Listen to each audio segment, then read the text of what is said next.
I'm Leo, an employee at KFC. Since I didn't go to college and had no degrees, this is the only place that takes me in. So no matter how evil the customers are, I don't mind. However, my boss, Mr. Cooper, is not the same as me.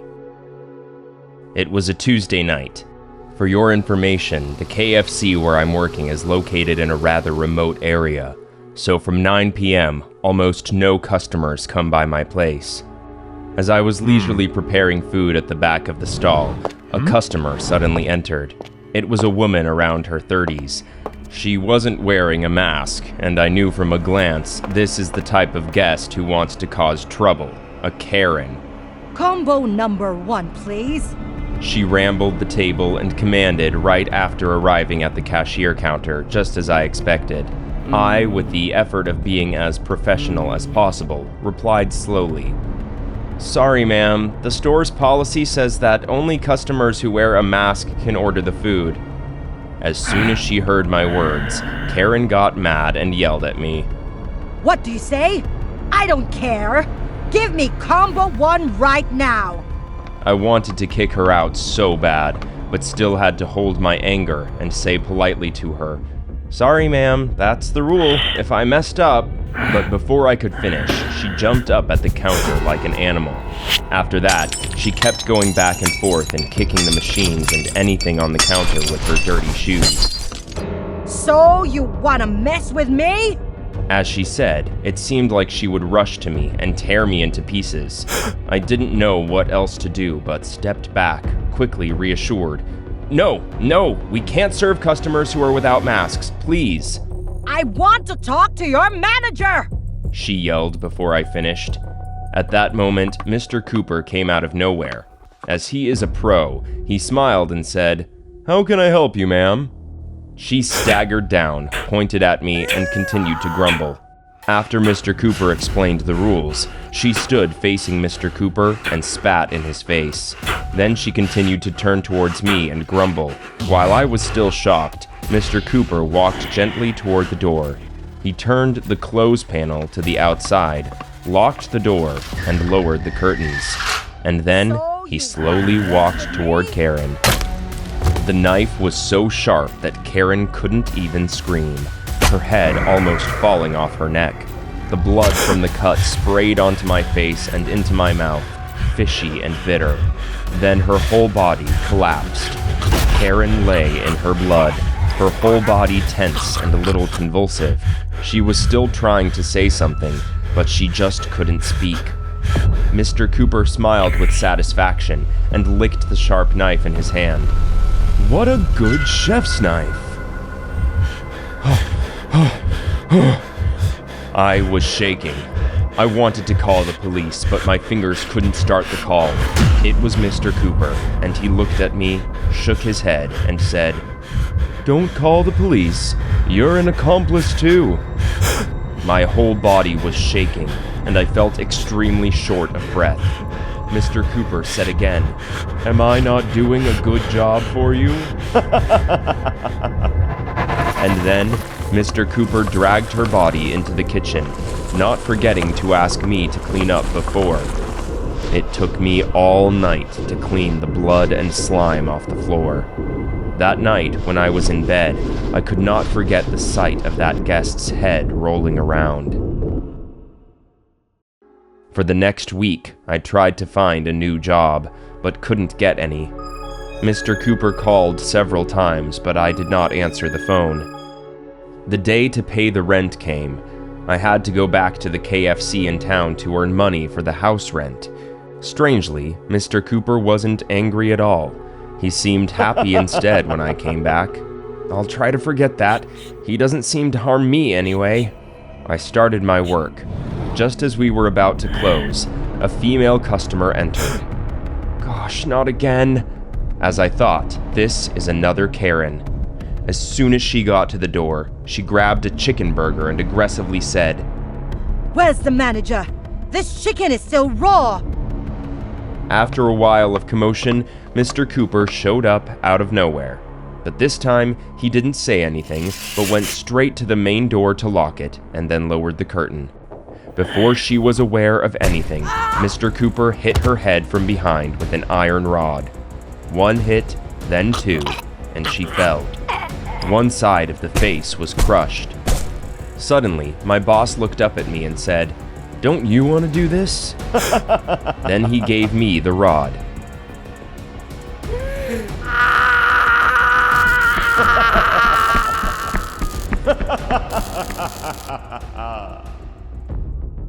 And I work at an old gas station in the suburb. That place is quite empty and has only a few visitors come by. I work the night shift with a girl called Laura.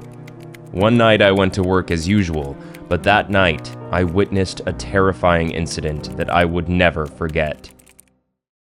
Hey, take this outside and stick it on the board for me. Laura stood at the cashier, and as soon as she saw me, she handed me a new price tag.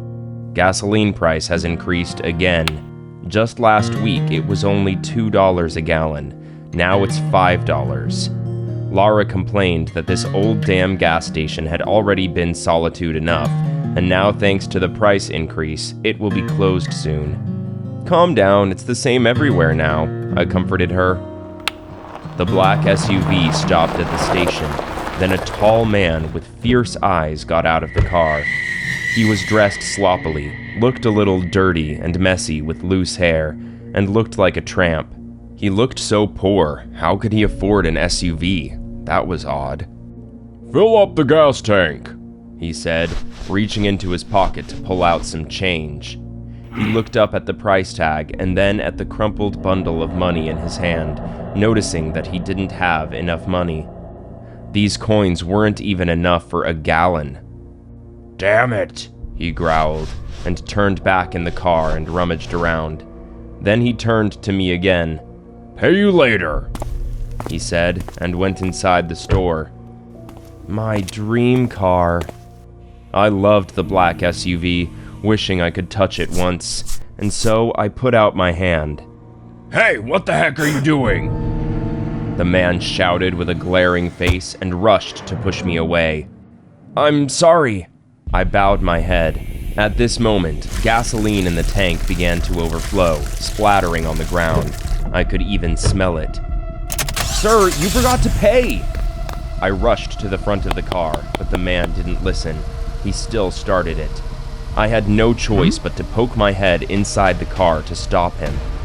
Gosh, something wafted up that got me dizzy. The car was filled with black plastic bags and messy clothes. He braked the car, angrily pushed the door, causing me to fall. He jumped out and kicked me in the dust. I writhed in pain and dodged. "You bastard! Do you want to die?" After hitting me, he grabbed my collar. "Sir!" I stammered, trembling. "God damn it! Do I have to kill you too?" He screamed, his eyes bloodshot and ferocious, his mouth wide open menacingly. Fortunately, Laura ran to us, threatened to call the police, only to make him let go of me. He was still driving furiously, and yet didn't pay a dime for the gasoline. Are you okay? Laura worriedly helped me up. My whole body was dirty. My clothes were rumpled. My hands and feet were shaking. Laura quickly comforted me and told me to go inside and change my clothes. I stood up, but still not fully recovered from fear. While raising my eyes to watch the car go away, I noticed something laying on the road, apparently from the other man's car. I narrowed my eyes and stepped closer. Ah! I screamed in horror when I discovered that it was a severed arm. Gosh, that arm was pale.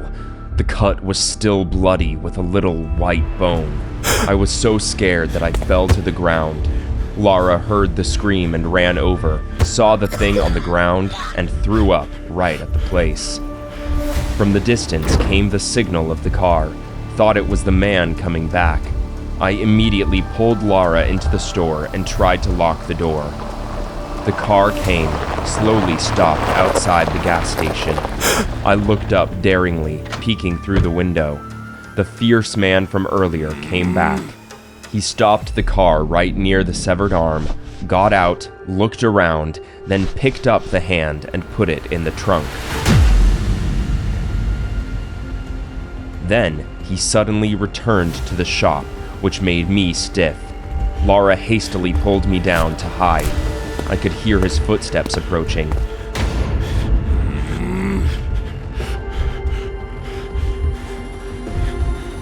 The door-knocking sound scared us to death, but we still had to cover our mouths to stop ourselves from making a sound while the door was about to burst open.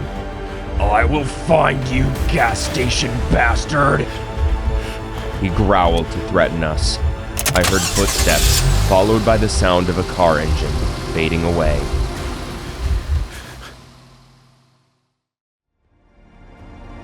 After the man had actually left, Laura decided to dial 911. Based on our testimony and the camera footage, the police identified a man named Eric. After killing his girlfriend, he sawed up her body and threw the body parts and her belongings in the trunk to dump them away. No one suspected him on the way until he drove past the gas station and dropped the arm from his trunk. "I will find you."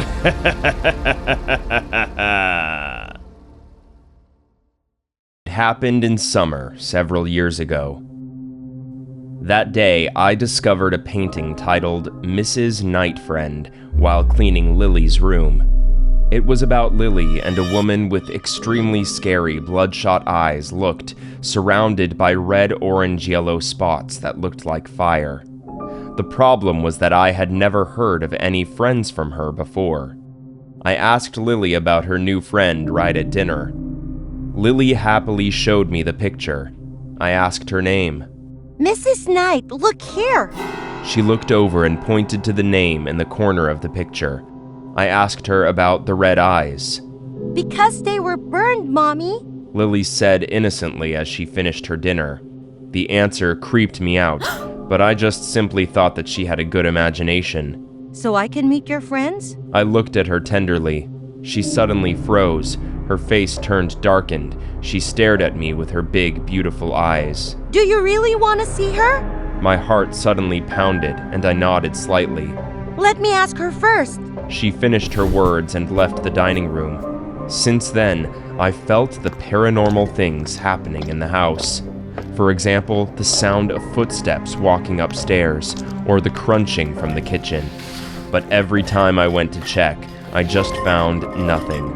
I thought it was some strange animal entering, because there were actually many trees and bushes out surrounding our house. That night, I brought some fruit to Lily's room. Then I heard her whispering to someone. There was a loud bang when I was about to knock on the door. I panicked and quickly turned the doorknob, but it was locked from the inside. I banged on the door, panicking, calling out, Lily, what's happening? Open the door! After a while, Lily opened the door. I looked inside but didn't find anything suspicious. Lily just stood there, bewildered, and looked at me. I asked her what happened. She said with a frown, Mrs. Knight, she doesn't want to see you, Mom. Then her gaze gradually shifted in another direction. Looking at her dirty hands, I guessed that she was just trying to distract me from punishing her. I sighed, took her to the bathroom to wash her hand and face, while warning her from playing with dirt before going to bed ever again. I finished taking out the trash, then came inside. That was when I saw Lily standing on the edge of the stairs. What was weird was that Lily was blindfolded, and she looked like she was going to fall. I worriedly yelled, which startled her. She took off her blindfold and smiled at me. She told me that she was playing hide and seek with Mrs. Knight, and asked me to join her, and promised to let me meet her mysterious friend. Now we hide, and you seek, okay? She said, handing me the blindfold. I put it on, then counted from 1 to 10. The sound of pounding footsteps faded away. After that, I left my spot, starting to find her. I guessed that she was hiding in the closet, so I went there to find her. I called her name, then I heard applause from her bedroom as a response. I followed the wall, opened the door, and walked in. Boo! I opened the closet, but it was completely silent inside. The sound of clapping by my ears made me jump. My heart suddenly beat so fast. Mommy? Lily called me. I quickly took off my blindfold and ran towards her. Why don't you go find me? She looked at me reproachfully. I thought you were hiding in the closet. I explained. So you found Mrs. Knight? She seemed surprised. I was a little startled, but before I could react, she pulled me and said, This time, Mrs. Knight will find. We must hide carefully. After she finished talking, she giggled, and while counting, she pulled me out of the room. I hid in the kitchen and waited anxiously, but still no one came looking for me, only the sound of footsteps outside the living room. It was Lily's voiceless scream. I quickly jumped out. The scene in front of my eyes terrified me. A tall person was carrying Lily on her shoulder. I realized it was Mrs. Knight in Lily's picture. My daughter screamed and struggled. I panicked. Without thinking much, I pushed the woman down. Only then did I see her face. I was terrified. Her face was full of crimson scars that huddled together. Especially her eyes were red, and her lips were mixed with the scars, revealing only a wheezing hole. She went crazy, pushed me down to the floor, and rushed to strangle me. Lily stood beside her, begging, but she squeezed even tighter. I struggled and grabbed a hard object on the floor, quickly hitting the woman on her head. When she stepped back, I hugged Lily and ran into the small storage room, locking the door. The woman screamed and banged on the door repeatedly. I was afraid to hug Lily in my arms, trembling to dial 911. The woman couldn't open the door, so she left. Before I could breathe in relief, I smelled gasoline, then burning.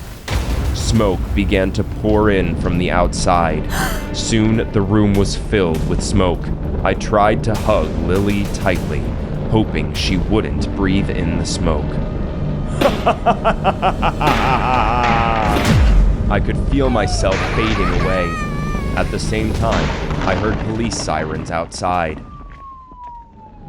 Mrs. Knight was arrested while holding a gas can. Turns out it was a man with a mental illness. He used to be the owner of the house. Mrs. Knight had a 5-year-old child and loved her very much. But after discovering that she wasn't his, but his wife and her lover, he went mad and set the house on fire. The fire killed his wife and daughter and burned his entire face.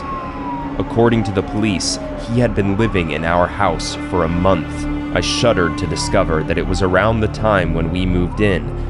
Then I recalled the memory of the woman, the sparks of fire in Lily's painting, and the name Mrs. Nightfriend, and I suddenly realized that day was the same day when he set the fire a few years. The Millers have 2 daughters, Clara and Ellen. Unfortunately, Ellen, the older sister, was born with a birth defect and spent the rest of her life in a wheelchair. It was a snowy day. Clara and Ellen just came home, and immediately her mother complained. Clara, did you scare your friends with spiders? The teacher called me again. Clara sighed, so her mother knew it. But because her parents were very indulgent, she would get away with it this time. As she thought, she put on a pitiful expression and said, No, Mom, she made a fuss about it. It was just a prank. Because she was protected by Ellen, she got rid of the crime. Then, Clara pushed Ellen's wheelchair up the stairs and went to her room. Seriously? I only got 20,000 views for this video? As soon as she opened TikTok, Clara was extremely angry. Actually, what the teacher said is not quite wrong. Not only did Clara bring spiders to scare her friend, but she also forced her to eat them alive.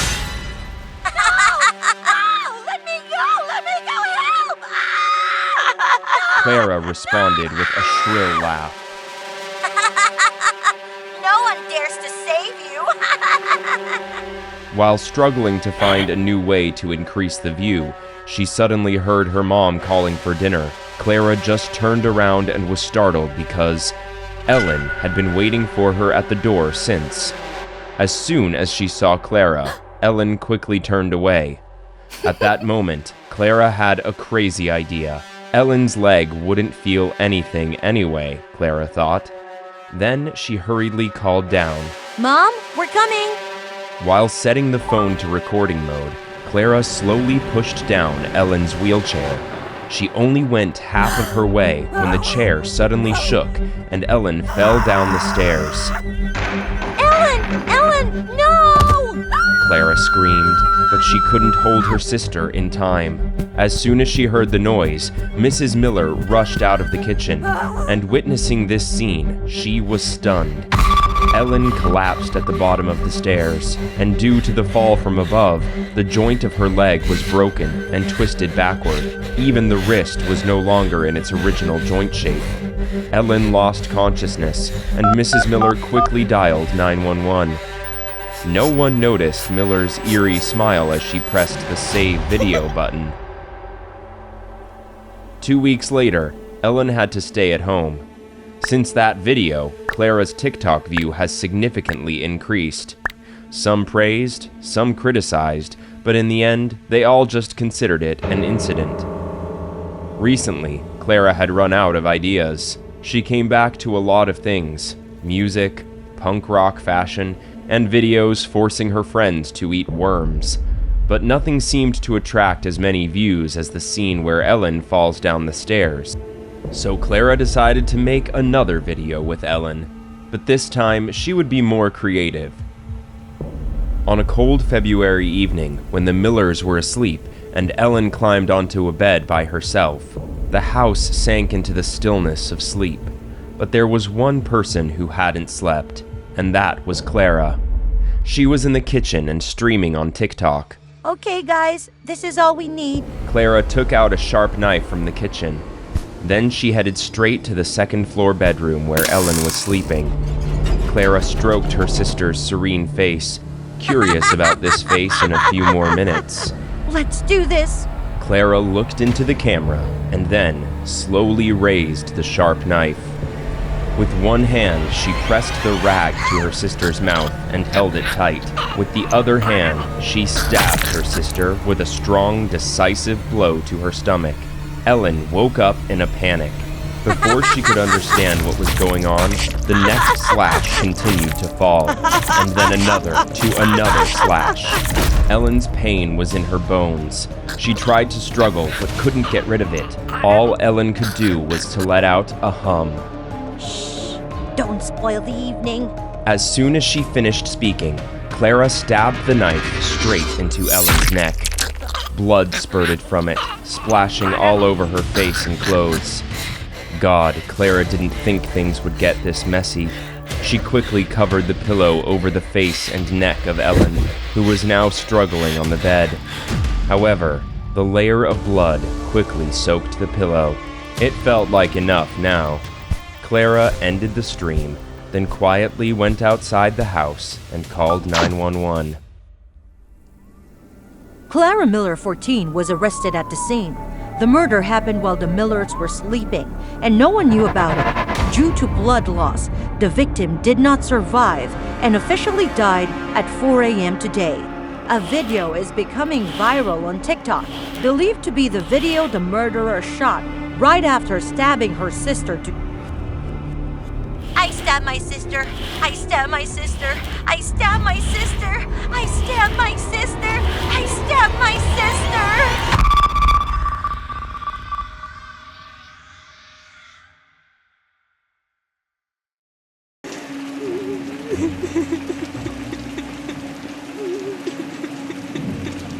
It's all my fault.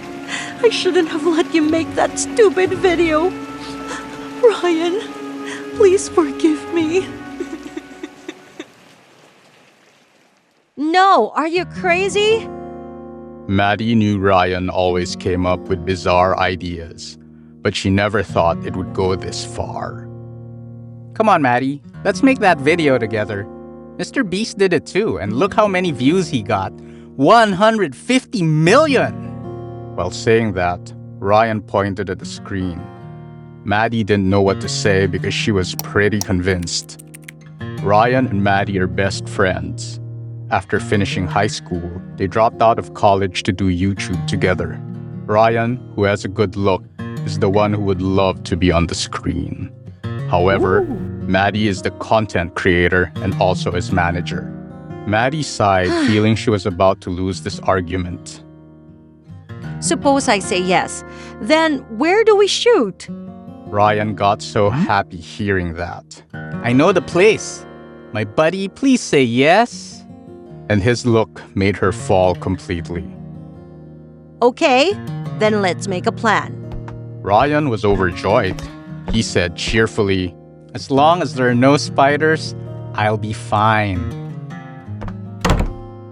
Then, Ryan left, leaving Maddie with a bunch of paperworks. Looks like Ryan is going out on a date with a girl he just met on Tinder a few weeks ago, Maddie thought. And finally, that day has come. Ryan is the boldest man, Maddie has to admit. Since Ryan wanted to make it as creepy as possible, he decided to take on the challenge at an abandoned cemetery. Although Maddie doesn't believe in ghosts and spirits, this place really gives her shivers. Just like what Mr. Beast did, Maddie and Ryan rented a large glass coffin. Then they hired a crane driver to slowly place it underground. The AC connected directly to the coffin will help Ryan breathe. Okay, get in. Maddie told Ryan while having a quick look around to make sure he has enough snacks, water, and bottles to clean. Ryan ducked inside. God, only he has the guts to do this. If it was Maddie, just being in such a narrow space would literally drive her crazy. Hello guys, 24-hour buried alive challenge. Start! Then, Ryan excitedly said to Maddie, who was standing dumbfounded at the top, Buried me alive, Maddie! Then Maddie started turning on the camera. The thick layer of soil was slowly brought down, soon covering the surface of the coffin. When everything was done, it was already dark. Can you hear me, Ryan? Maddie spoke into the radio, checking the signal underground. But Maddie didn't hear anything from Ryan. Then she began to worry. Ryan, answer me! Just then, he hastily replied. Here, I've just peed a bit. What a mess down here. Maddie told him to keep an eye on the camera. Don't worry. See you soon. As it started to rain, Maddie got into the car and lay down to rest. Fatigue quickly hit her, and she slowly fell asleep. Hello guys, it's been 2 hours and I want to show you this. Can you see that? God, there's so many disturbing animals down here. Since I saw it, you guys will have to see it too. Looks like I just saw something. When Maddie woke up, it was already dawn. She turned on the walkie-talkie to talk to Ryan so he wouldn't be sad. Ryan, in case you didn't know, it's already morning. Maybe he's still sleeping, she thought. Jesus, you take the challenge to sleep all the time? Then, Maddie threw the radio away and started her morning. About an hour later, Maddie finished eating an apple and a few sandwiches. At this time, the sun was also shining overhead. Maybe Ryan's awake by now. She checked Ryan through the radio again. Ryan, shouldn't you wake up now? No one answered. Ryan, stop your stupid prank. Still no response. God, could it be? Maddie rushed to the AC area where Ryan's oxygen was provided. The machine is still operating normally. She was relieved, but still worried. Ryan, if you don't answer, I will dig you up immediately and the challenge will end. 1 minute. 2 minutes passed. Still nothing happened. It's like Maddie's sitting on fire, and she called the crane and asked to dig the coffin up. It had been raining, so plowing the ground was much more difficult. It took half an hour for the lid of the coffin to gradually reveal itself. God, Ryan was curled up in a coffin. His whole body stiffened. His eyes rolled back and his mouth twitched. Ryan is in a state of extreme fear, and if Maddie's not mistaken, he may not be alive anymore. Ryan! No! After that, Maddie fainted and didn't know what else to do. According to what she heard, the crane man called the police. According to the investigation, maybe in the middle of the night, Ryan had a panic attack, combined with the narrow space which led to this tragic death. Before panicking, police found another video. For you. We are so sorry for your sufferings. In the video is Ryan with an eager look on his face saying, Maddie, because I don't have the courage to speak to you directly, I will say it now. Now you see it, you must be editing videos. Maddie, I love you. I know I keep you busy by disappearing a lot these days. But actually I prepared a vacation for you and me. If you don't mind, please be my girlfriend. So? Maddie's heart clenched. If only she knew Ryan's feelings in advance. If only he had told her frankly before taking on this stupid challenge. If only she hadn't let the spider in because she was so frustrated. Things would have been different. This morning, the body of the mayor's son was found brutally murdered at the Burger King. The killer's identity has not yet been determined. The mayor vowed to make the murderer pay for his crime. Kyle worked the day shift at a Burger King drive-thru outside the town, and his girlfriend worked the night shift. As usual, Kalia arrived a little early to help her boyfriend clean things up. When Kalia came back after throwing the trash, she saw two shadows appearing behind Kyle. From the dim light inside the counter, she knew it was her ex, Jordan, and his friend. They were both holding weapons, slowly approaching without Kyle even knowing. On the contrary, when Kyle realized his girl was heading toward him, he smiled and waved at her. Watch out! Kalia waved in panic to sign Kyle as the men were approaching him, but he assumed that it was just a simple wave. Kyle got choked and fell to the ground. Kalia was scared to death. She ran to the counter hurriedly and frantically. The closer she was, the more terrified she got. Jordan repeatedly hit the hammer on Kyle's body. The sound of the hammer mixing with his cry broke the stillness. You bastard! How dare you steal my Kalia! You have to pay for this! He shouted. The friend couldn't even see this, but Kalia had seen it all from the outside. Her eyes were wide open, tears were falling, but her whole body was stiff, too scared to move. Jordan's friend saw her, immediately rushed to the window. Get her! Jordan shouted. She was caught and tied to a chair. The friend held her head and kept her eyes open. They made her see everything. They cut Kyle's flesh into small pieces and threw all of them into the blender. No! Please! Kalia desperately cried and screamed. Then after a while, she got panicked and passed out in the laughter of Jordan and his friend.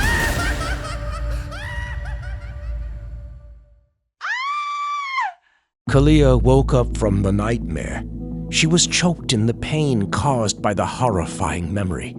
Her heart was broken when she knew Jordan wasn't brought into account after murdering Kyle because his father was the mayor.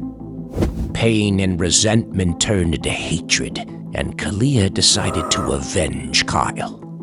After coming back from the hospital, Kalia locked herself in to learn how to access the dark web from a friend. She wanted to find a supporter for her plan.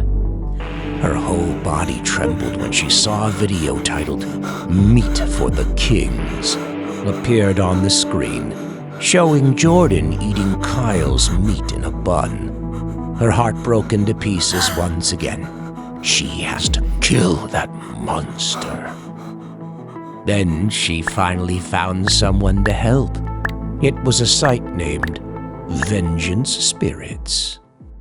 When Jordan was at the gas station next to the Burger King, he was drugged and taken away by a man wearing a black hoodie and mask. Jordan slowly revived from consciousness, found out he was strapped to a chair inside the Burger King drive-thru where he tortured Kyle. His friend was strangled to death, eyes bulging, mouth gaping. Jordan still had no idea what was going on. He frantically tried to untie the rope. Kalia stepped out from the darkness. Behind her was a man dressed in black with a mask. In Kalia's hand was a sharp knife. You! He started to panic when he saw her. Jordan screamed in pain as the masked man slammed the hammer down his leg. Then Kalia repeated what Jordan did to Kyle, giving him exactly 23 hammer blows to his stomach, chest, and head. Then using a knife to cut a piece of meat on his thigh. Jordan screamed, tears streaming down his face. Too much pain to say a word.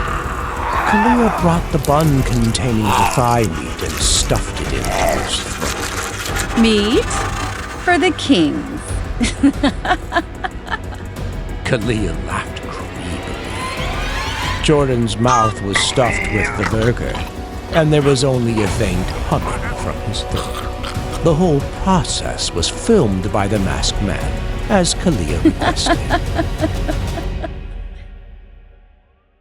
After the investigation, police found human flesh inside the victim's stomach. It seems like the poor man was forced to eat his own flesh, and the murderer's identity probably will never be found.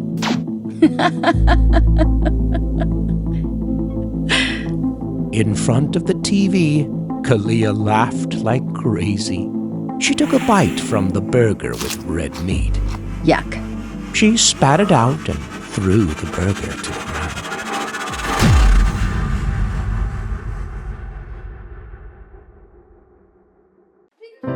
Vanessa took a deep breath. The last time she was in this class, the students, including one named Nick, pranked her with snakes and scorpions to expel her from the class. Even so, the principal didn't agree to change class for her, for the reason that the homeroom teacher hadn't returned to work. The kids started to gossip right after she stepped in, like they weren't expecting that this substitute teacher would return. Vanessa put her bag on the table, tried to act like it was nothing, and started her lecture. The kids seemed to be scared after getting a warning from the principal. They didn't chit-chat in the class or make fun of Vanessa anymore. During her lecture, Vanessa didn't notice the staring eyes and mischievous smile from the kid named Nick. Nick's evil smile showed up when he saw the stone hit the window. The sound from the window got Vanessa's attention. She went to open the window and look down, but she saw no one. At that moment, Nick suddenly appeared right behind her. Miss Van? Said Nick. Vanessa looked at Nick warily, with her back facing the window. I'm really sorry for the prank. I didn't mean to scare you at all. Here's a gift for you. Nick handed the beautifully wrapped bow tie gift, smiling sincerely. Vanessa was very surprised. She hesitated. This naughty boy really meant it. So she took the gift. Open it up, Nick urged. Vanessa didn't want to disappoint her student, so she unwrapped the gift. A black snake came out, terrifying Vanessa to death. She stepped back, unsteadily reaching out for Nick. He almost gave his hand to her, but then it pulled back. And so Vanessa fell out the window. The loud sound startled everyone who heard it. The whole class was shocked and rushed out to the window. Vanessa lay on the cement floor. Red blood quickly spread to an area. Her mouth moved and her body twitched slightly. Before passing out, she saw Nick by the window still looking at her and said, Gotcha. Vanessa was taken to the hospital. In front of the school board, Nick insisted that Vanessa fell on her own. Besides, no proof of Nick pushing the substitute teacher was found, so he easily got away with his prank. Even so, he deserved an adequate punishment for it. A month later, Vanessa hadn't returned, and all the students believed that she was so scared that she gave up her job. At this time, the class had been over, and Nick had to stay to do the cleanup. He carried a bucket and a mop in one hand, whistling a melody. The sound echoed in the hallway, causing Nick to stop whistling. He looked around but saw nothing but an empty hallway. The light suddenly flickered. Nick's eyes were wide open, for he saw something at the end of the hallway.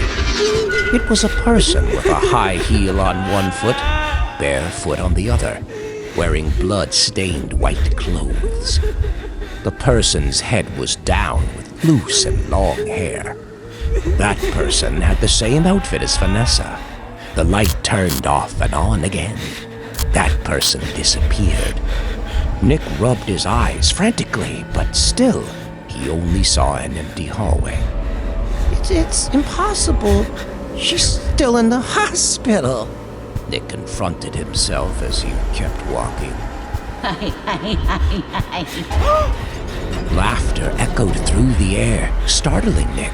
He immediately turned around. At the end of the hallway, there was Vanessa's ghost.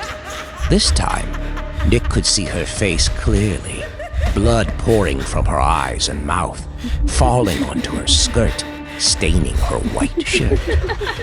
Nick got panicked. Vanessa had come back for his life. Nick quickly ran out of the hallway. He was truly scared. The footsteps still echoing panicked Nick even more. He ran down the stairs but bumped into the ghost and tripped several times in fear. Nick ran up the stairs to the exit, gasping for breath. When he raised his head, Vanessa's bloody face appeared in front of his face. Boo! No! No! Nick screamed. He jerked backward and then slipped. He fell upside down the stairs. His arms and legs are bent terribly, blood pouring from his nose and mouth. With excruciating pain, blood quickly splattered on the floor. The person was approaching Nick. He couldn't move his arms or any other part and could only stare blankly at Vanessa approaching. Vanessa wiping the blood from her mouth, coldly looking at Nick lying on the floor. Gotcha, she said. Then she stepped over Nick's body, leaving him lying in his own blood.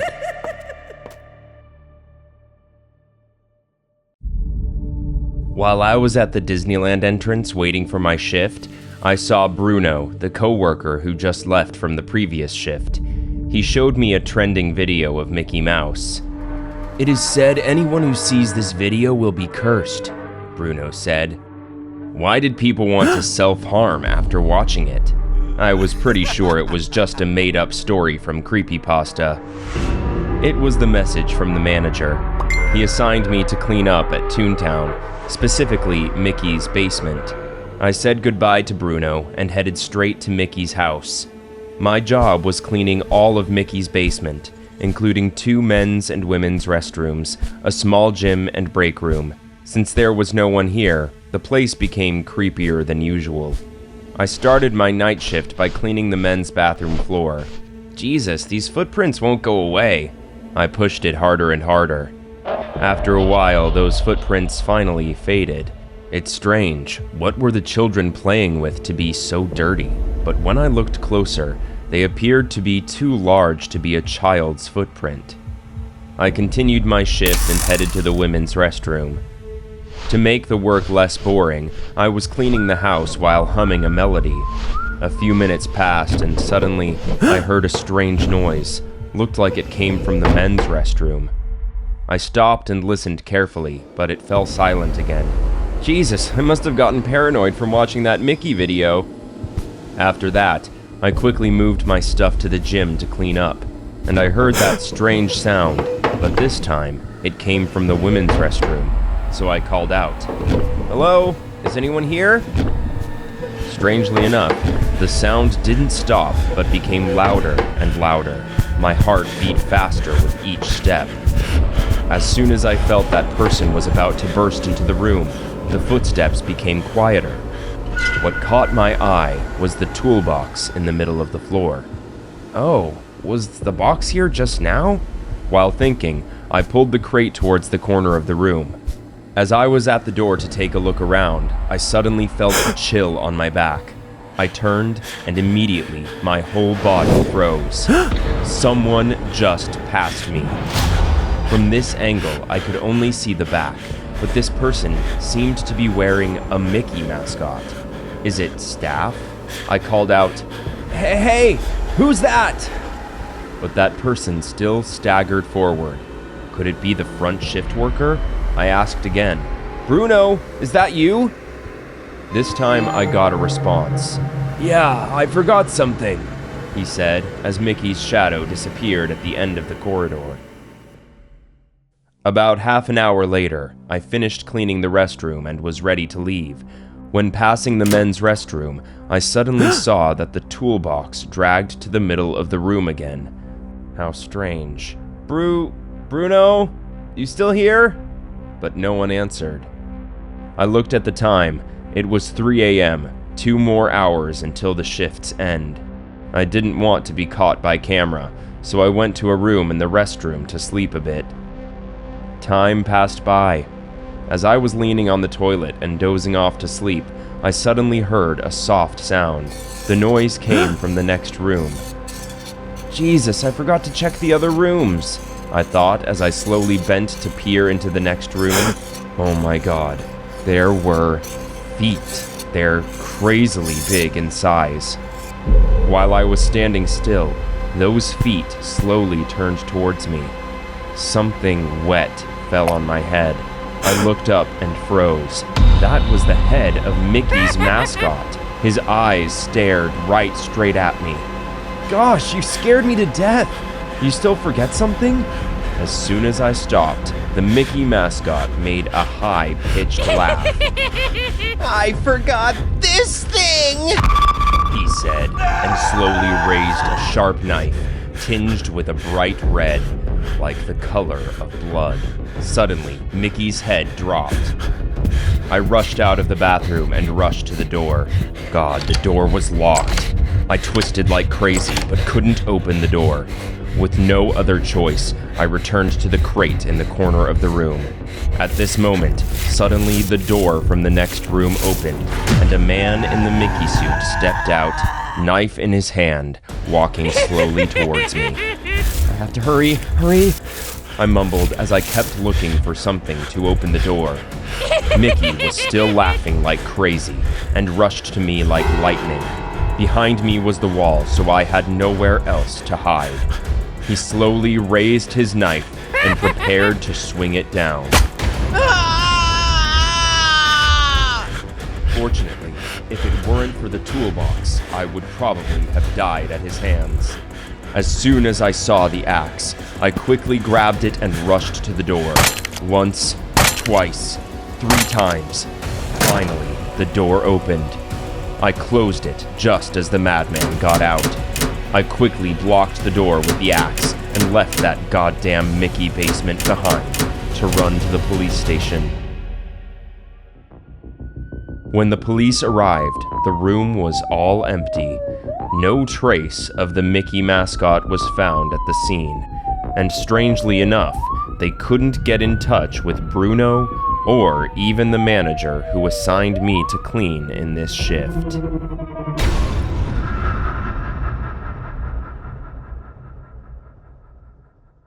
Come home. Sleepy as she was, she hurried downstairs to meet her father. But something was odd. Daddy was not as happy as usual. He staggered up the stairs, glared at Elsa, then stepped straight to his room and slammed the door. While walking across her parents' room, Elsa heard an argument. This wasn't the first time her parents had had a quarrel, but this time Daddy seemed strangely violent. Worried about her mother, she immediately pushed the door and ran in. Daddy pushed Mommy down on the bed and yelled at her. He was acting like a monster, which made her so scared to step back. At that moment, she remembered her teacher's words. Whenever you're in danger, call 911. No time to think. She quickly grabbed the phone on the table and ran out of the room, leaving the insane father there with her mom. Please, please! When the ringing tone of the call connection rang, she prayed silently. 911, where's your emergency? The dispatcher quickly picked up the phone. Please, help! I need help! She sobbed. We're coming. Just don't hang up. Don't hang up, okay? The dispatcher reassured her. The quarrel became more and more serious. Elsa panicked even more when she saw her parents starting to struggle and push each other. She sat in the corner of the room, covering her ears and crying in fear. The mother broke away from her abusive husband and quickly ran towards Elsa. Ah, shoot! Where do you think you're going? The potted plant was shattered. Her mother was lying on the ground, moaning in pain. Her right arm was broken and twisted, and the white bone was sticking out. Elsa and her younger sister were hiding in the closet. They sat still for so long until getting quite sure that their father wasn't around anymore. Elsa was about to get out of the closet. Boom! The father suddenly opened the door. Elsa's mother, from behind, swung the lamp at the father's head, giving him a blackout sudden enough to throw Elsa away. Her mom seized the chance to bring the two daughters out of the house, headed straight for the car, and locked it from inside. The father, holding his bleeding head, chased to the car. Where are you going? Where are you going? The angry man banged on the window. After hugging two little daughters to reassure them, the mother started the engine. But as soon as they drove away, the father suddenly jumped in front of the car. Mom braked sharply. She ran out of the car to find the father lying on the ground, rolling over in pain. Bastard! You kill me! I gotta kill you too! The father was still trying to scream. In the mother's hand was a rock from the lawn, and her eyes were filled with hatred. No! Mommy! Elsa stopped her mom before she did something unwise. The mom couldn't hold her tears as Elsa was also crying. She hugged her daughter, sobbing and crying. Dad, please stop! It's me, Elsa! Your little Elsa! Elsa turned her head toward her father. When he saw tears on his daughter's face, he realized something. Oh, my poor Elsa. Now he was wide awake. My father is bleeding! Please come and help! In the little girl's hand was still the phone which was connected to the dispatcher. Don't worry, Daddy. Elsa wiped her tear as she was looking at her father. After the incident, Dad had completely changed. He didn't even touch a drop of alcohol. The house was once again full of joy and happiness. Hey, honey, we're back.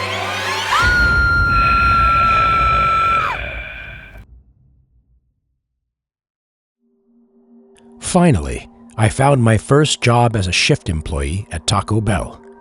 It wasn't a high-paid job, but I appreciated it anyway. I often worked in the morning, but today my boss suddenly asked if I could change to the night shift from 8 p.m. to 3 a.m. Working the night shift is paid higher than usual, so I said yes. The store was quite empty at night. There was nothing much to do, so Lizzie and I just took turns to tend the counter. Lizzie was sitting idle in the kitchen and listening to the news on her phone. Recently, a serial killer has been reported to be on the run. Lizzie was interested in the breaking news, and so she always wanted to update the latest ones. I didn't care much about the news, just sat there looking at the heavy rain outside the glass door. This kind of weather made my mood even worse. Under the dim light, a customer wearing a black raincoat opened the door and moved toward the counter. Welcome to Taco Bell. I said politely. That man looked at the menu on the table for a long time. We're very sorry for this inconvenience, but the restaurant is out of power. We only have tacos meal. Damn it, he whispered, then pointed to the tacos meal menu. Which flavor would you like, sir? Then I asked a few more questions, ready to take notes. What sauce would you like to have? Whatever. Do you drink soft drinks? Yes. Soda or juice? Whatever. Do you want to put in... He banged on the side table and rushed to grab my neck. His eyes were bloodshot red. Then he yelled at me. Quit mouthing and bring me food. I was scared to the point of tears. This was my first time dealing with such a rude customer. In the kitchen, Lizzie heard a loud noise and rushed out. But instead of intervening, Lizzie stood there and stared at him. For a moment, she seemed to be shaking with fear. The murderer was witnessed to appear in a black raincoat most of the time. The police are tracing his whereabouts at the moment. Hurry! That man raised his voice again and got off my neck. My knees buckled and I gasped for air after almost suffocating. Lizzie was trembling while preparing food for him. That man paced back and forth in front of the counter as if he was monitoring us. As soon as Lizzie completed the meal and gave it to him, he grabbed it immediately. Taking a crumpled note from his pocket, he threw it on the bar and left. We just stood there full of suspicion and fear. He didn't even pay enough for the meal. After making sure that the man was gone, I breathed a sigh of relief. I went back to the counter, but slipped and fell. Lizzie quickly helped me up, but at that moment, I found my hand was covered by a red liquid. On the freshly cleaned floor, there were patchy red footprints. Lizzie and I looked at each other. We were all in shock. Just then, Lizzie's phone got a new report about a murder in the nearby area. There was no doubt that we just met the serial killer, and even served him food. We stood inside the restaurant, peering outside to see if the man was gone. It was raining heavily, and the man was nowhere to be seen. We must get out of here. Lizzie said. I knew Lizzie was trying to be calm, but I could hear her voice shaking. On the outside, it was still raining and freezingly cold. Lizzie was so scared that she dropped the key. I quickly picked it up and locked the front door for her. There was a sudden flash of lightning, and for 1 second we could see clearly our reflection on the glass window. But there were 3 shadows. It was him. He came back. The murderer in the black raincoat came to dispose of us. Before we could run away, he stabbed Lizzie with a sharp knife right in her back. When he pulled the knife out, his face was covered in her blood. Lizzie fell to the ground. I was frozen. That man raised his knife again and turned to look at me. When he was about to swing the knife, Lizzie grasped the blade with her hand, which was bleeding profusely. Run! Lizzie struggled for breath. I was too terrified to move an inch. The man snatched the knife. Lizzie was pierced continuously, blood splashing all over the ruthless killer. I ran away in the rain, and the murderer, after pulling the knife from Lizzie's body, quickly chased after me. At that time, my ears were filled up and my eyes could no longer see anything. I kept running in the rain until I saw the light from a car approaching. What happened? The driver rolled down the window and asked me. Help me. The driver opened the door for me to get in and quickly turned around. I looked in the rearview mirror. That man, who now knew he missed a prey, was standing in the rain. Even though I didn't see him clearly, I could feel his eyes on me.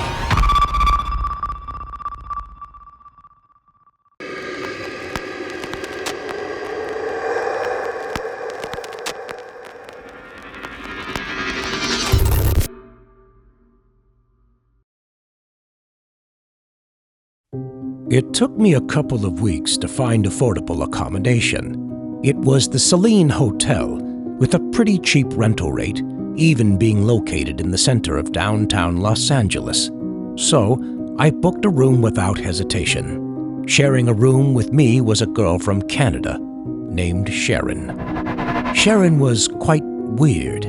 I mean, most of the time she showed a cold or grumpy face, which made it hard to strike up a conversation with her. More than once I saw her violently throw her bottles of medicine into the trash, but then just pick them up and put them back in her backpack. I guess she was suffering from some kind of illness. I felt for her, but her strange behavior really made me sick. I often heard her mumbling something as if she was pissed off. Probably she was implying me, but I was unsure as she didn't even look at me. One day, when I was about to change my clothes, Sharon suddenly swung the door open. She rushed and panicked while frantically rummaging through her luggage. This is not good. This is not good. She mumbled. That was so rude of her, and I couldn't take it anymore. I decided to have an intervention with Sharon, so I moved slowly toward her. Hey, Sharon? No, no, no! She shouted. Can't take it anymore! Then she turned around and grabbed my wrist. I didn't expect a petite girl like Sharon to be so strong. My wrist was squeezed so tightly that I started to feel the pain. Sharon panted, her bloodshot eyes staring at me with her gnashing teeth. She was going crazy. Sharon! I called her name in agony while her hand was still brutally crushing my wrist. Why don't you let me go? Sharon yelled, but I didn't understand what she was saying. Why? She suddenly grabbed my shoulder. I was really scared at this point. I used all my strength to push her hand away. God, she squeezed horribly. Why? Why? She still couldn't stop screaming. I had no choice but to push her so hard that she fell, then run away from the room before she could do anything worse. That's enough of it. I couldn't bear it any longer. Immediately, I informed the receptionist to move Sharon to another room. When the hotel manager came to my room very soon after, I laid still in bed and watched Sharon pack her things up. At that moment, she just looked at me, her eyes strangely sad. She dragged the suitcase and followed the hotel manager without saying a word. That day, when I took a shower, I realized the water pressure seemed to be weak with an unusual smell. So I turned off the faucet and then went to bed. In the middle of the night, while dreaming, I suddenly woke up to see a figure standing in the corner of the room. That hoodie reminded me of Sharon. Sharon? For a moment I breathed a sigh of relief, but just a second later, I had a sense that something was wrong. Her whole body was drenched in water. I could clearly hear the dripping sound on the floor. Her hair was tangled in clumps. Her limbs were swollen and mottled. Sharon just stood there with her head down for a while. Then suddenly she walked away. For unknown reasons, I subconsciously followed Sharon even though I was stiff and terrified. Sharon? Where are we going? She didn't answer, but led me to the elevator. Sharon stared at the elevator buttons without saying a word. We walked through the hallway with bright red lights until we met a locked iron door. Sharon stopped. She suddenly turned her head. Her eye sockets were a black hole from which 2 lines of black water flowed. Her face was pale, puffy, with her mouth wide open. I woke up startled, sweat drenching my pillow. In the stillness of the night, I could even hear my heart pounding in my chest. It was just a nightmare. The phone kept ringing for a while. That was a call from the hotel manager. He declared Sharon was missing. They showed me the camera footage. Oh my God, Sharon! She was showing signs of strange behavior in the hotel elevator, as if hiding from someone. I was even more shocked when I realized that the time displayed on the camera was the day Sharon got mad. The police told me not to leave the hotel during this time. The missing case of Sharon was really shocking. Everyone was searching for her. I returned to the bathroom to wash my face. Then I found the water had an unpleasant stench. It even had an abnormal color, brownish and a rotten smell like sewage. I couldn't take this anymore, so I decided to report it to the hotel manager. It turned out I wasn't the only one having trouble with the water. A married couple on the same floor also complained of drinking water with a strange smell. A maintenance worker, together with the hotel manager, inspector, and the police, went to the rooftop to check the water tanks. And when the heavy roof manhole was gradually opened, everyone was all shocked and terrified. "Hey, beautiful," the man whistled, teasing Alice. Instead of feeling offended, she just smiled and winked at the man. The man was pleased by that. He came closer and started to flirt with Alice. Not here. She whispered in his ear, then walked to the encounter. The man was a little bit drunk. He licked his tongue with pleasure and followed Alice. "No, please!" The man was tied to the chair, crying and begging. His face was bruised and his clothes were wrinkled. Alice put on the boxing gloves, standing in front of the man. That was too much. He asked for it. She smirked and moved toward the man. Most people thought that if you're a Hooter girl, there's a long list of things you should be concerned about. Impolite guests during working hours, bullying, harassment, and even murdering. But for Alice and her co-workers here, it was totally different. Here, the Hooters girls were justices. Their victims were perverts who often stalked Hooters girls. After cleaning and fixing the clothes, Alice put a familiar smile on her pretty face and went out to serve the new customers. Suddenly, from the front door came a well-dressed tall man, pretty good-looking. However, his eyes when he saw the Hooters girls told Alice that he was a pervert. What a pity. She thought about when the handsome face would turn into a mess. Welcome to Hooters, darling. What would you like to eat, Mr. Joydo. Oh, sorry. It's my first time here. Can I get some chicken wings with Budweiser beer? Alice giggled. After noting down the order, she quickly came back to the encounter. Hey, why don't you come and serve me? One customer whistled. How about having some fun tonight? The other smirked. Alice had identified the target. She was about to do her plan. However, Joydo suddenly stood up and pointed at the perverts. Hey, shut your mouths or I will do it for you. Joydo's words worked. The two customers shut their mouths and turned back to their table. Thank you, Alice said and walked away. So, keeper or creeper? Melissa asked. Alice shrugged, then looked at Joydo. Melissa looked at her for a moment, then said sternly, Be careful, Alice, or else. But Alice was busy staring at the phone number she had just saved on her phone. 2 weeks later, Joydo still often came to Hooters to meet Alice. He even asked her out after work. Alice happily said yes. I'll be watching, Melissa said as Alice was about to leave the place. Joydo gently opened the car door for Alice. So where are we going? Alice asked. An interesting place, Joydo said. Gradually, Alice sensed something wrong. The road was getting solitary. Are we getting there yet? She asked while looking around. Almost there, he replied. Alice wasn't a dum-dum. She quickly realized Joydo's plan. However, in the current situation, she couldn't resist him immediately, but had to wait for a chance. The car finally stopped. Just as Alice expected, Joydo locked the door. What are you doing? Alice drew back, but there was no more room for her. Joido revealed his true evil face. He rushed to Alice.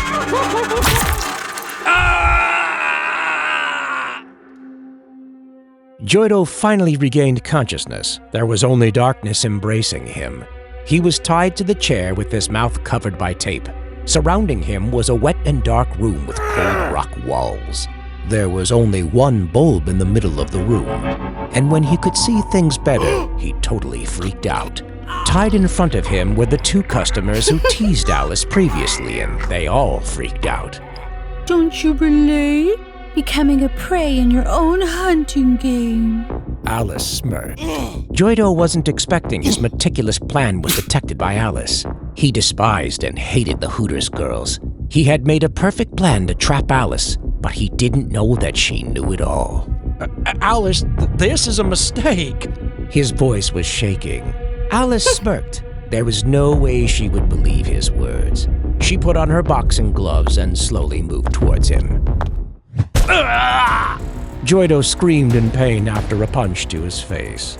Alice's punch was so hard, it left his lips bleeding. That didn't stop Alice from keeping doing her job. Until she stopped, Joido's face was swollen. He could even hardly open his eyes. Please! But replying to his begging was Alice's savage laughter. Melissa, who had witnessed everything, gave Alice a hammer. I love the faces that you make.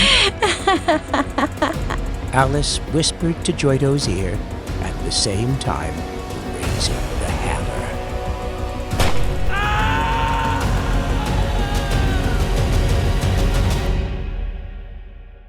Hi, I'm your Hooters girl tonight. Alice, with a smiley face, walked to the customer who had a floppy beard.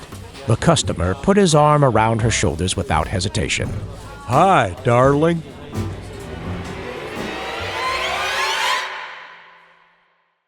Chat with strangers. With just one click, you can meet anyone from anywhere, no matter who they are.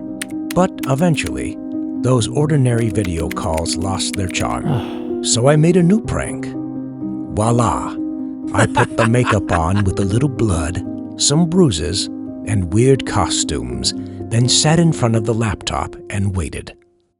When they got connected, on the screen would appear a girl in a white dress. The light would flash for a while and then turn off. After a few seconds, when the light suddenly was back on, a bloody face would jump in, which definitely would scare the piss out of them. I burst out laughing when my prank made a guy jump out of his skin. Seriously, dude, this prank is on point, he said. Their reactions weren't too bad, so I thought I was good at my role, so I gave it a few updates. This time when I opened the video chat frame, there was a guy who was dressed as Pennywise the Clown. As normal, the screen suddenly went black. A scream of terror resounded through the air. A white face covered in blood appeared on the screen, startling the masked man. Hey, you think this is funny? The strange man pointed to the screen and said in a deep voice, It's a prank. Take it easy, bro. I frowned slightly. A prank? Are you an airhead? Do you want to die or something? He said and jumped toward the screen, and I swear at that moment, he scared the hell out of me. He gave me a snigger and then ended the call. Up yours, I murmured. After the first failure, I didn't call it a day, so I kept clicking the new chat box. However, the screen showed that man again. What the hell? I told myself. You again. His rough voice came out. He was holding a cleaver in his hand. Something didn't feel right to me, so I clicked the new chat box without saying another word. This time was still that freaky man. You think you can get away from me? That voice again froze me in 1 second. Wrong. I know who you are and where you live. That man was insane. His white eyes opened violently like a dead fish toward the camera. I will find you and peel your skin and suck your blood and make your hair a wig. I will make you pay for your goddamn prank. While speaking, he pressed his face closer and closer to the screen. He laughed like crazy, which made me petrified. Needless to say, I immediately turned off Omegle and the laptop. The next day, I went to a Target shop for some groceries. On the way back, I had a feeling like someone was following me. But when I turned around, no one was there. Weird, I mumbled. All I could hear were the footsteps of myself and someone behind me. When I stopped, he stopped. When I went, he followed. Someone was following me. So I suddenly turned my head, but no one to be seen. It's just me and the long, empty road. The next day, I went out for groceries again. Found you. A familiar voice startled me. I turned around, and right behind was that man, the crazy guy with the Pennywise costume. No time to think. I immediately ran away, but he quickly caught up. I ran through the alleys, panicking when I heard those footsteps behind me. I hid behind the wall, trying to hold my heavy breath. Felt like my heart was about to explode out of my chest. Boom! That man suddenly, from nowhere, jumped in front of me. The eyes of his white face widened. His mouth opened with a stench and sharp teeth, as if he wanted to eat me alive. It's time to pay for the prank. He screamed while chasing after me. I couldn't die this way. I had to run for my life. My house was only a few steps away, and finally, I rushed into my house. Nearly exhausted, I used the last of my power to latch the lock inside. I ran up into my room, jumped into bed, and covered myself with a blanket. I never thought this would happen to me. My friend asked me why I was offline and if I still did my prank. I couldn't tell him how I was put in danger with my silly prank. Now that I was safe, I lay there and fell asleep. When I woke up, it was already dark. I crept out of bed, moved toward the window, and opened it. The man wasn't there. I guess he had finished his joke and given me up. So I opened Omegle again, and felt so relieved there was no sign of Pennywise the clown. Feeling hungry, I decided to go downstairs and find something to eat. Just then, I saw my sister opening the door to let someone in. Robbie, say hi to our new neighbor. He's just moved in, she said, and went to the kitchen to take a drink. The guest smiled at me and gave me a gift box. For you. He was so kind. I said thanks as I received his gift box and unboxed it. But as soon as I did, my face turned pale and I dropped it on the floor. At that moment, I heard the door lock. Inside the box was a Pennywise mask. The friendly neighbor turned out to be the one I always dreaded. He wasn't friendly anymore. Instead, he grinned and said, Gotcha!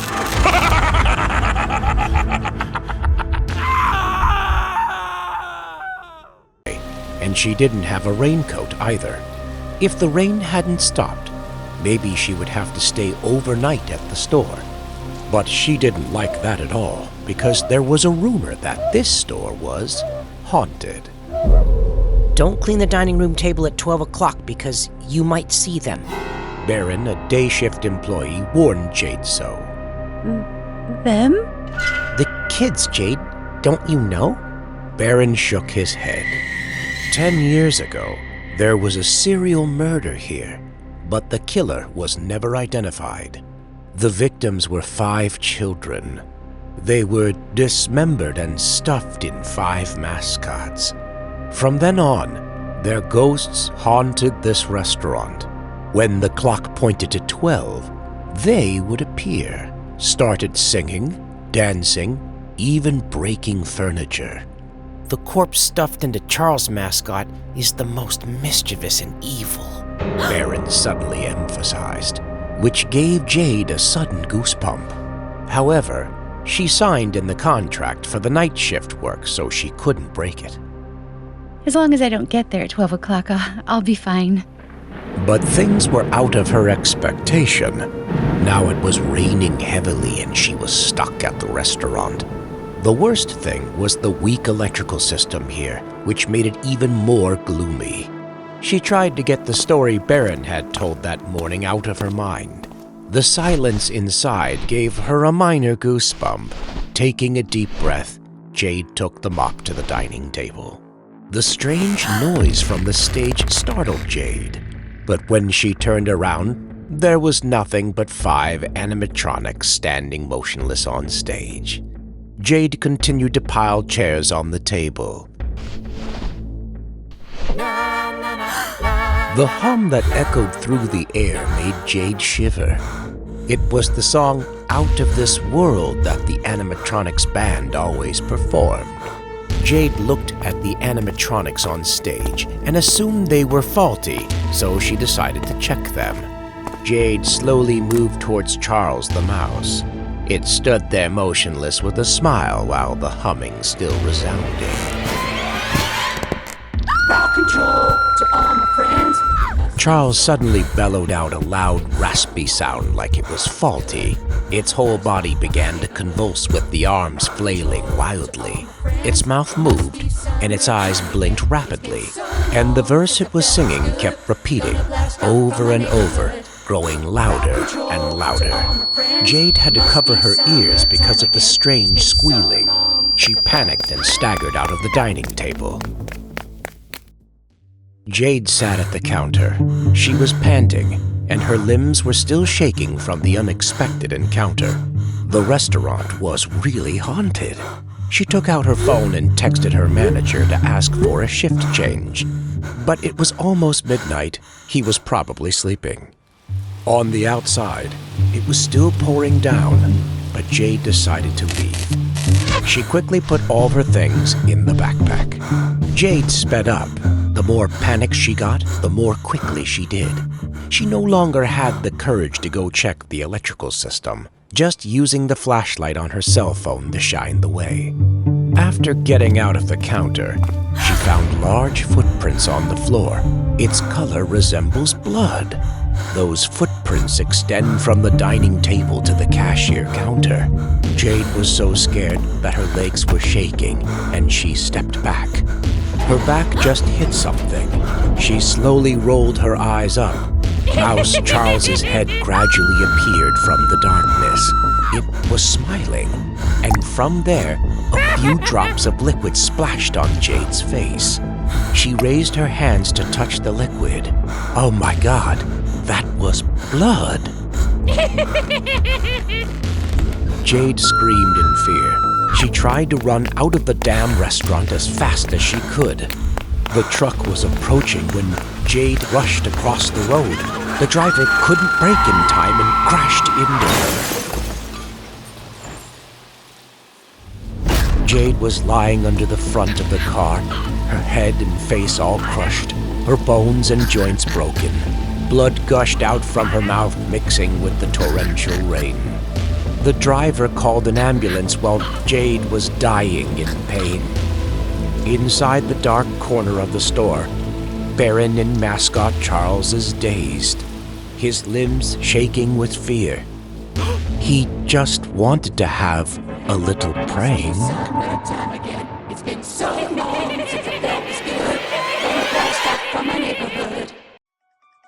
The tragic death of Mary Martin, a 17-year-old girl, had caused a media stir.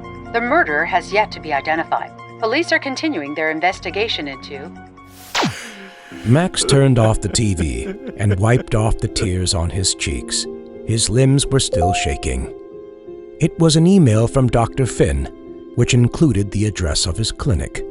Dr. Finn was his last hope of treating his severe insomnia. Max quickly changed his clothes and headed to the clinic. The clinic was located in a rather old residential area, which was difficult for Max to find. There was no signboard outside, which made him a little suspicious if this was a legal clinic. But it took him a long way here, so he didn't want to go home empty-handed. With the tired appearance of someone who had not slept for a long time, he knocked on the door. Dr. Finn was wearing a stained blouse, emaciated, and his voice was muffled. He invited Max to sit down on the worn sofa, then started to ask about his condition. Max said that he had insomnia and always felt very tired. Finn nodded his head, then handed Max a bottle of pills. This is the cure. Max looked at the white bottle without a label. He frowned slightly and his face was filled with skepticism. Don't worry. I've cured a lot of people. Finn nodded as he pointed to a photo on the wall in which he stood in the middle. To persuade Max, Finn gave him a 20% discount and one more bottle as a bonus. Max finally agreed to buy the medicine from Finn, then rushed home. That night, Max had a good night of sleep. It had been a long time since he had slept so well. The first week passed well. One night, while Max was sleeping soundly in bed, his whole body felt suddenly so heavy. When he opened his eyes, he saw a black shadow hovering under the ceiling. Max couldn't move, as if his whole body were pressed down by hundreds of tons. That strange shadow suddenly rushed towards him. It was close enough that Max could clearly see its eyes, and its mouth was slightly white. And it was trying to merge with his body. In a second, the shadow got closer and closer. Its legs merged with his legs, then hands. Max kept struggling in horror, but nothing could help him out.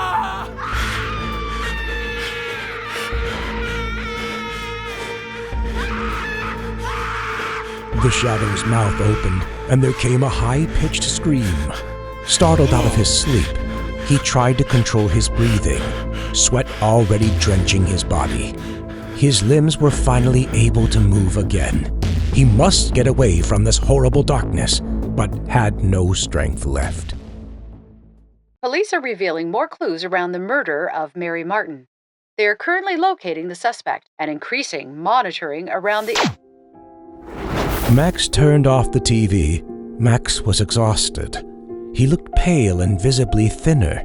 His eyes were sunken from lack of sleep, and his hair was messy. But he couldn't reach Dr. Finn. Max had been texting Finn about his situation since last night, but the doctor hadn't responded, and he hadn't picked up the phone either. Looking helplessly at the white bottle on the table, Max's mind went blank. He really needed that medicine. He would die without using it.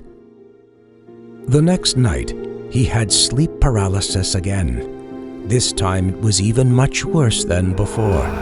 Max heard wheezing in his ears. He even felt liquid drip from the shadow's mouth onto his face. After struggling to regain consciousness, Max took more medicine.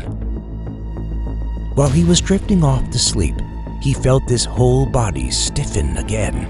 This time, he clearly saw the shadow shaped like a girl wearing a dirty dress. Her neck cut off and throat exposed. Max knew who she was. Mary! Mary! Mary! Max repeated the name in panic. Mary's ghost moved closer, squeezing Max's neck. Mary's shrill scream rang out. Her mouth opened wide, from which it spewed a slimy mass of fluid and maggots that fell directly into Max's face. Max woke up to find his whole body sweating. He immediately grabbed the medicine bottle from the desk drawer, poured the pills all into his mouth, and frantically drank water to digest them. Soon the bottle went empty. After swallowing all the pills, Max gasped heavily. Suddenly, he felt something wrong. His eyes rolled back, A painful feeling spread through his body, causing him to spasm his muscles. He clutched his throat and felt a hot flash burning his intestines. Max writhed in agony on the cold floor, struggling with a foaming mouth, his breathing even more difficult. After a while, Max stopped moving. He lay curled up, motionless on the floor, with wide white eyes. A man has been found dead in his own apartment. Remarkably, this man is the boyfriend of the poor Mary Martin and is also the prime suspect in the murder. According to the police, he was paranoid after Will? Will? I called out his name in a panic, but there was only my own voice echoing back. Mike?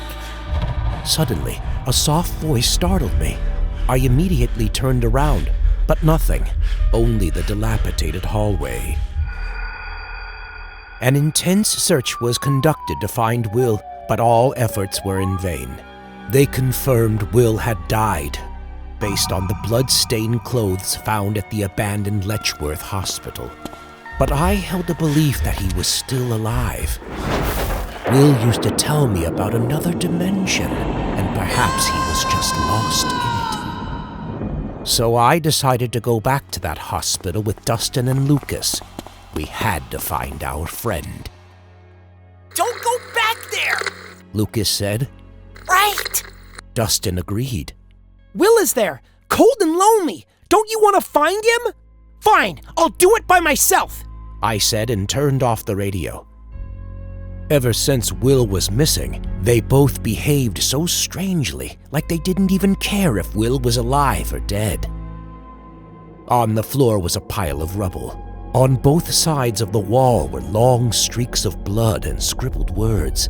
Despite being abandoned for a long time and being torn down, the traces of a mental hospital remained nearly unchanged. Will? I called out his name. Only the quiet, long, dark corridor replied to me. Mike? I was startled. It was him, I swear. Soft and weak it was, but it was him. Another strange noise gave me goosebumps. I immediately pointed my flashlight at the wreckage. Something was moving in there. The closer I approached, the louder that clanking sound. Hundreds of rats poured out from the rubble and ran over my feet, some biting my legs. But soon I realized that these rats weren't attacking me, but heading towards something else. It took me a while to keep calm after the rats had run away. I decided to turn towards where they headed in hope of finding Will. The squeaking sound still echoed in the dark hallway. I walked quietly until I saw a door with a hanging sign, "Danger, no trespassing." The sound of a rusty door opening made the hairs on the back of my neck stand up. An unpleasant, musty smell filled my nose. I gulped and entered. The room behind the door was pitch black. I quickly scanned the flashlight around the room to find it very large. There was a minor growl. I squinted and looked around, and until I got used to the darkness, I could finally reshape things in the room. I wanted to move forward, but suddenly tripped and fell. My feet just stepped on some kind of slime that had a horrible stench. But that was not the worst. When I looked up, there was a giant demogorgon right in front of my eyes. It roared, opened its mouth full of sharp teeth, and blew into my face. I was too scared to run away. At that moment, Will's voice echoed again, which gave me a guide. I used all my strength to run away from the room. The monster chased after me, making shrill noises incessantly. It knocked me down. My whole body ached. I thought my ribs were about to break. The monster was right in front of my eyes. It was rushing toward me. No! Mike! Mike! Mike! I woke up gasping for breath. The monster was no longer there. Only Dustin and Lucas. Ah! I cried out in panic. calm down. Calm down. It's all right now. Dustin patted my shoulder. I tried to control my breathing. Will is still in there. Mike. Lucas held my shoulder. It's time to get over it. You have to remember. I perplexedly looked at them. What are you talking about? Dustin looked at me. Mike, Will is gone. Dustin's words hit my ears as the lightning struck over my head. Liar! I didn't believe him. I turned to look at Lucas. Lucas pursed his lips and nodded slightly. My head suddenly throbbed like it was about to explode. I sank to my knees. No! I recalled that horrible memory. That night, the four of us went together to find evidence that Letchworth was a laboratory disguised as a mental hospital. Because of the old and weak structure, a big room collapsed during our adventure. Unfortunately, it was the room in which the manager gave Rosie a slap on her ear. You rat! I rushed into the room to intervene. I wanted to smack that guy, but something held me back. A pickpacker at Target was the only job I had, so I didn't want to mess it up just because of a conflict with this damn guy.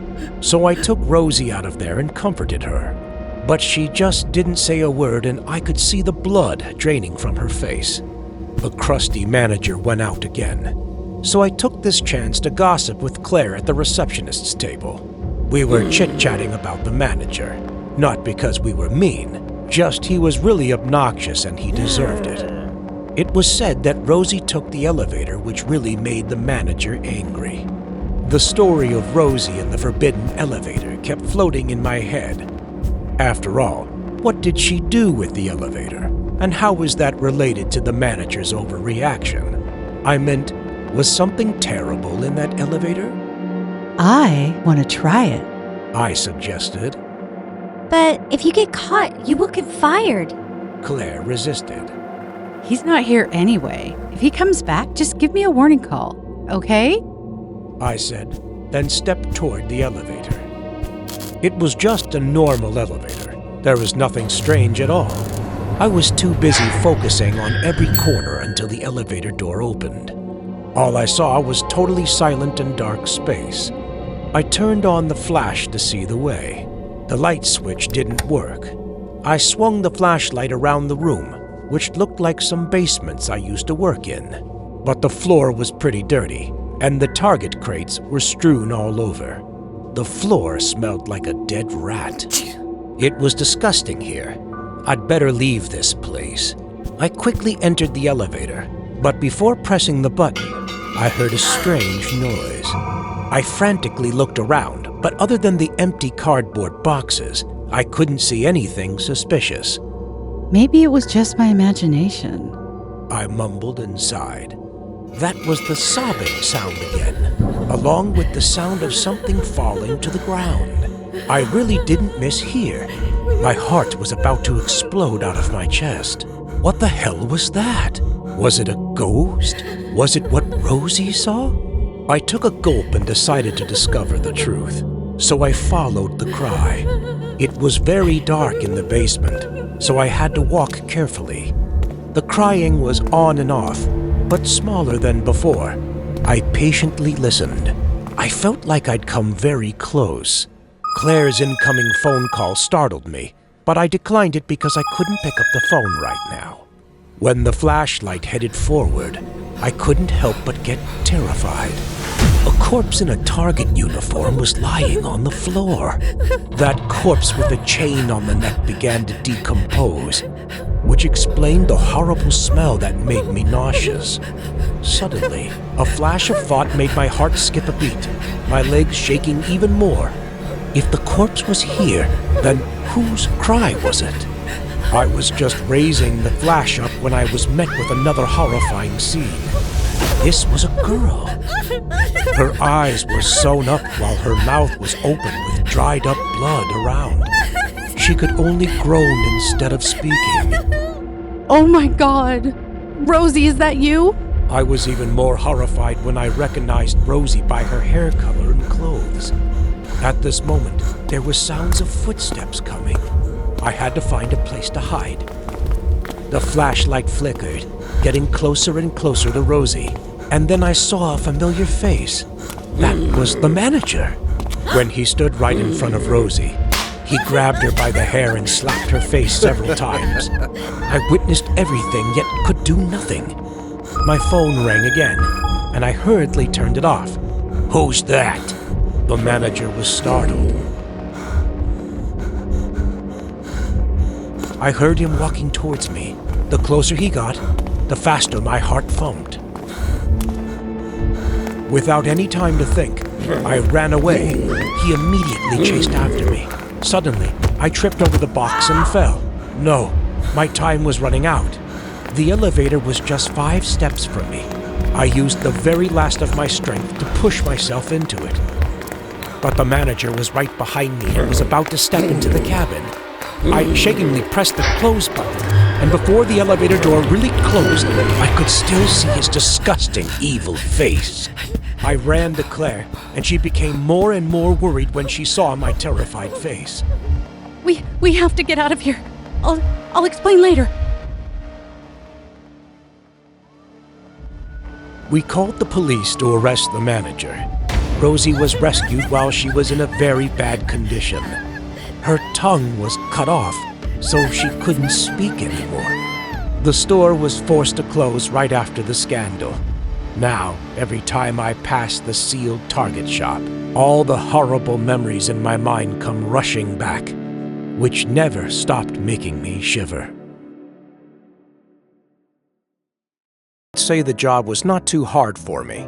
However, the late-night customers were often not easy to deal with, and I met one on my very first time working the night shift. It was a summer evening. I was walking around the stalls, rearranging the items on the shelves. Suddenly, I saw a suspicious woman. She was wearing a huge travel backpack on her shoulder and looking around surreptitiously.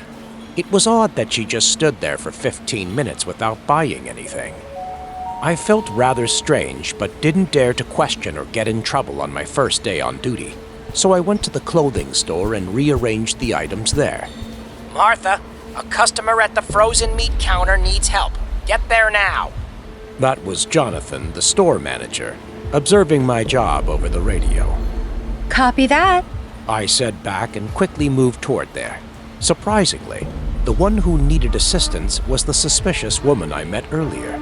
When she saw me approaching, she suddenly left. How strange. What exactly is she looking for? I frowned slightly and thought to myself, anyways, I still followed her. As she approached the knife counter, I decided to stop her. Madam, what are you looking for? My sudden question startled the woman. She immediately turned to look at me, giving me a forced smile. I was looking for bread. Bread? Hasn't she gone back and forth to the bakery a few times? Bread is over there, in the dairy section. I felt odd, but smiled and showed her the direction. Instead of saying thanks, she grimaced and left in anger as if I had just done something very rude. Suddenly, just a few aisles away from where I stood, a high-pitched scream rang out. I hurriedly ran over to find that creepy woman was holding a camp knife and swinging around to scare everyone. She even almost injured a guest. Jonathan, we're having a problem. Please come over here. I said over the radio and quickly dialed 911. The woman was still standing there. Her head began to twitch with bloodshot eyes. Her mouth was watering and she was puffing quite hard. Ma'am, please, put the knife down. I tried to say in a calm voice, but that woman did not listen. She was still very fierce, her hand firmly grasping the knife. Ma'am, I repeated. Shut up! The woman shouted, pointing the knife at me. I was so terrified I stepped backward. At that moment, I noticed she kept scratching her neck as she held the knife forward. No one dared to get even one step toward the madwoman. My baby! Another woman spoke up. She seemed to be scared to death. The baby carriage was only 2 meters away from the crazy woman. Everyone was so petrified. But then the most unexpected thing happened. The baby in the carriage began to cry intensely. Shut up! Shut up! The creepy woman clutched her head and screamed. Then she turned around to see where the crying was coming from. The knife stuck down the item on the counter. Fortunately, Jonathan was able to rush out to push the carriage away and avoid the blade. The woman still seemed angry. She stared at Jonathan with bloodshot eyes. The police are coming!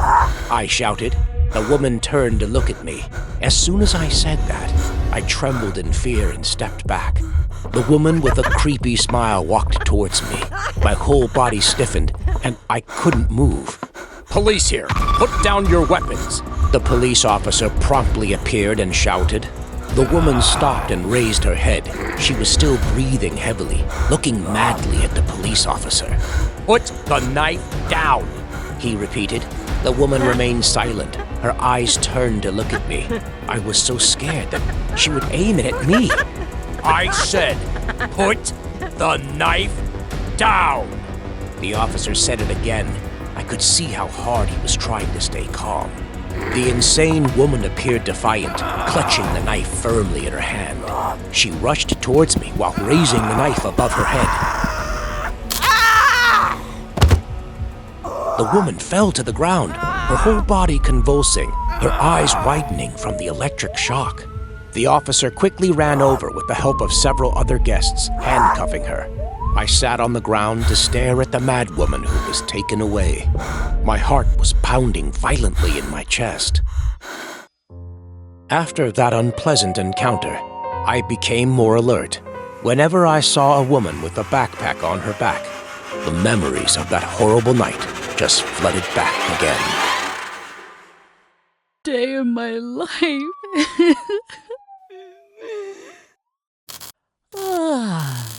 What an exhausting day. There was a groan from somewhere outside the store. Lucy cautiously peeked out to see. It was a ragged homeless man.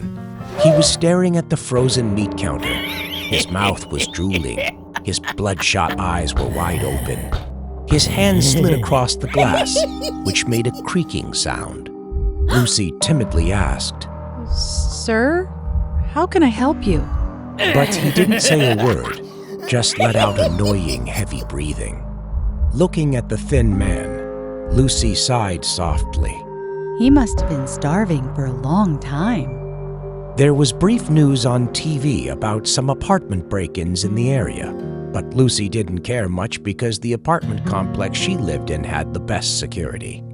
Suddenly, Lucy received a text from her roommate saying that she wouldn't be home and telling Lucy to lock the door carefully.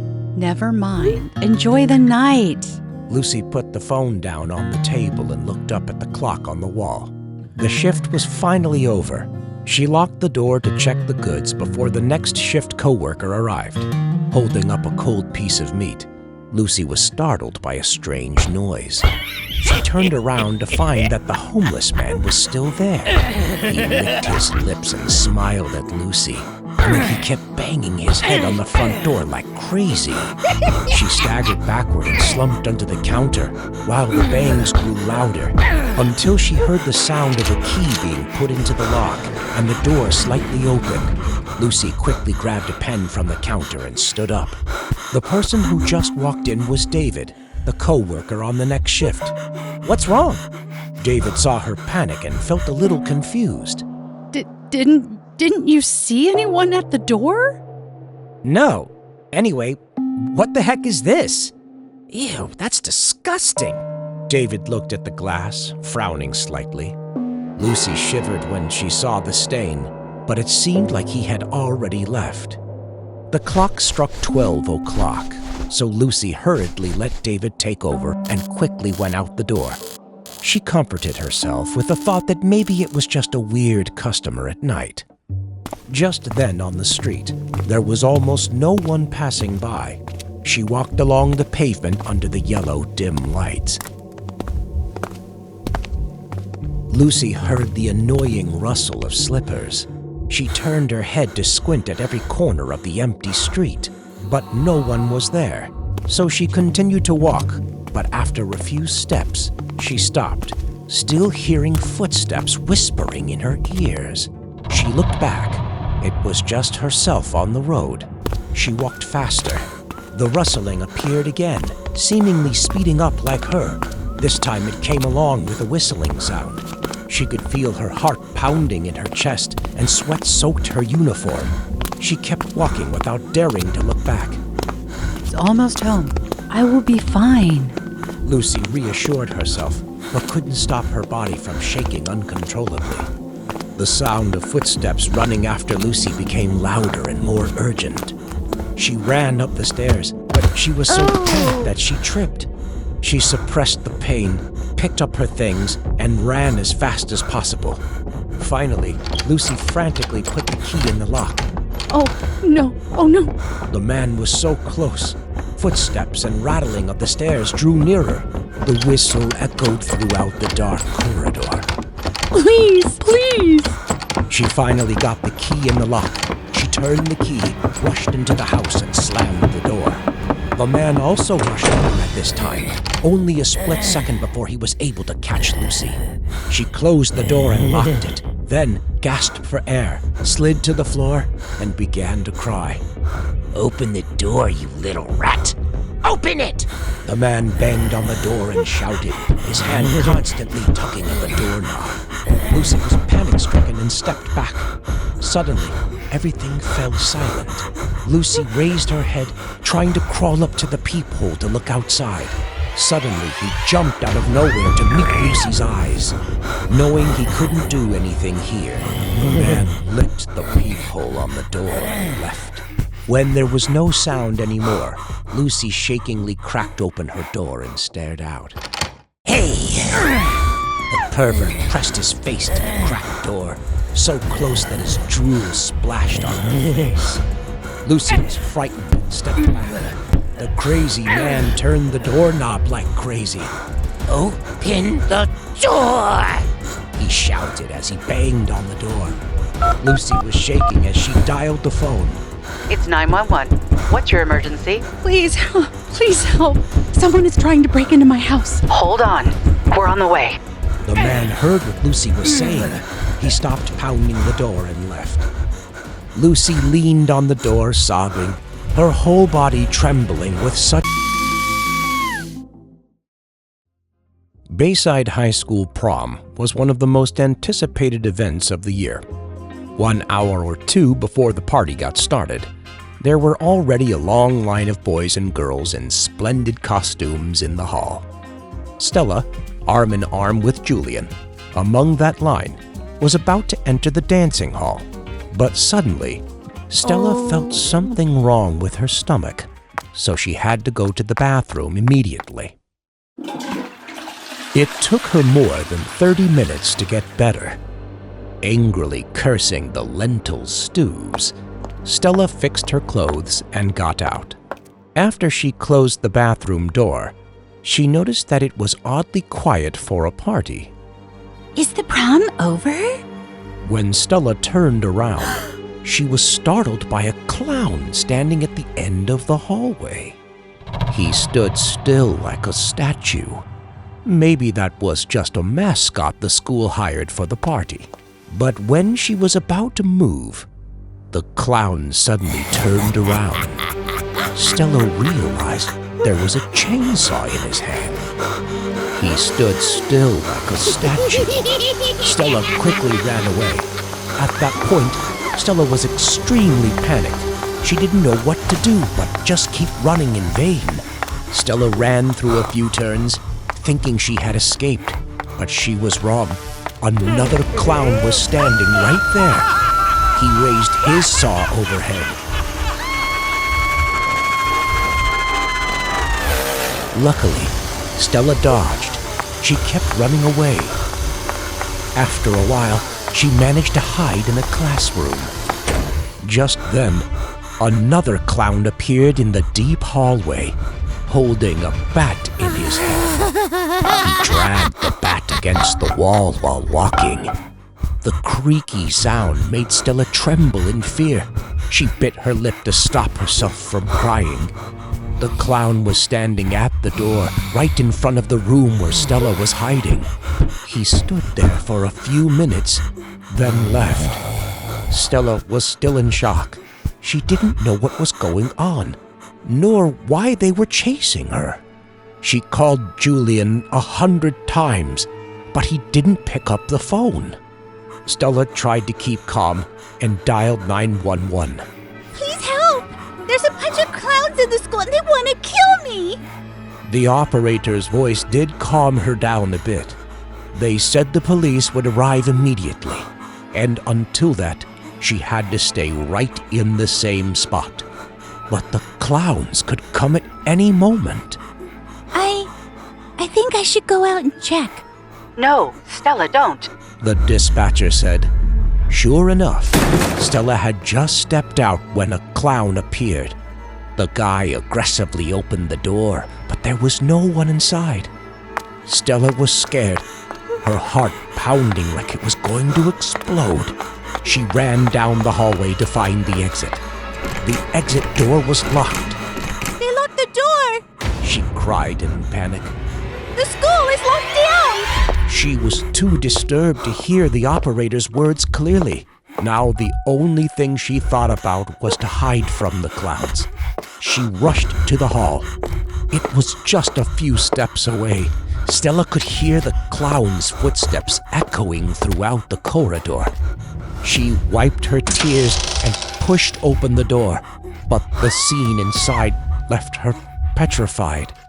Blood was everywhere, on the walls and the disco balls, on ragged banners and the gorgeous dresses. Bodies were strewn in the cold room. Stella stepped inside. There were no survivors. All her friends were lying motionless on the floor. Stella? What's wrong? The operator's voice woke Stella up. They are all dead! Stella's voice choked. Her whole body was shaking, and her legs were stuck to the ground. She was so shocked that she couldn't move. Stella, please make sure you're in a safe place, okay? Yes. Stella locked the door, frantically looking for a place to hide while she waited for the police to arrive.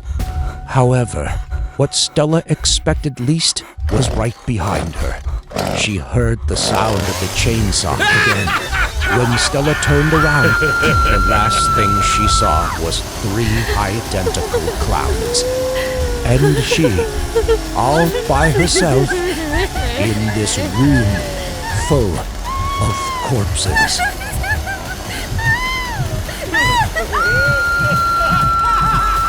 Stella! After more than 30 minutes, police finally arrived at Bayside High School. The assailants were arrested while fleeing the scene. Regrettably, more than 30 students have all. The police have recorded a total of 4 brutal murders in the past week. The common pattern in those cases is that the victim's head was cut off and brought away. Police are expanding their inquiry. Mommy, can you stay home today? Those words raised in Avery a sense of guilt for making her own daughter worry. She kissed the kid on the forehead. Be good. Stay at home and take care of your sister. I'll come home early today, I promise. Then the mother left home and began her workday. Avery was an Uber driver. That was a busy day, and she had to spend almost all day on the road. Very soon it was getting dark. There was a shortcut, a small path through the forest, which Avery always took to get home faster. When she just passed through the long tunnel, the Uber application informed her about a booking customer. But anyhow, she didn't accept this ride because she promised her little daughter to get home as soon as possible. It was past 11. Avery pressed the gas pedal. Lowering the window, she enjoyed the cool breeze on her face. When she just passed through the long tunnel, the Uber application informed her about a booking customer. In a moment of carelessness, Avery was startled when someone jumped out of nowhere in the middle of the road. She instinctively hit on the brake. The car lost control, and everything turned upside down. Oh God. Did I hit someone? Avery was frightened. She tried to strain her eyes to see clearly, but there was no one on the street. Suddenly, she saw an arm from the outside reaching into the car and grabbing her shirt. The bloody hand was shaking so badly. Then a man showed up. It was the man who jumped out into the middle of the road. Let me in. Gosh, his whole body was covered in blood. His clothes were like rags. Perhaps this was because Avery hit him with the car. She quickly unlocked the car door to let the man in.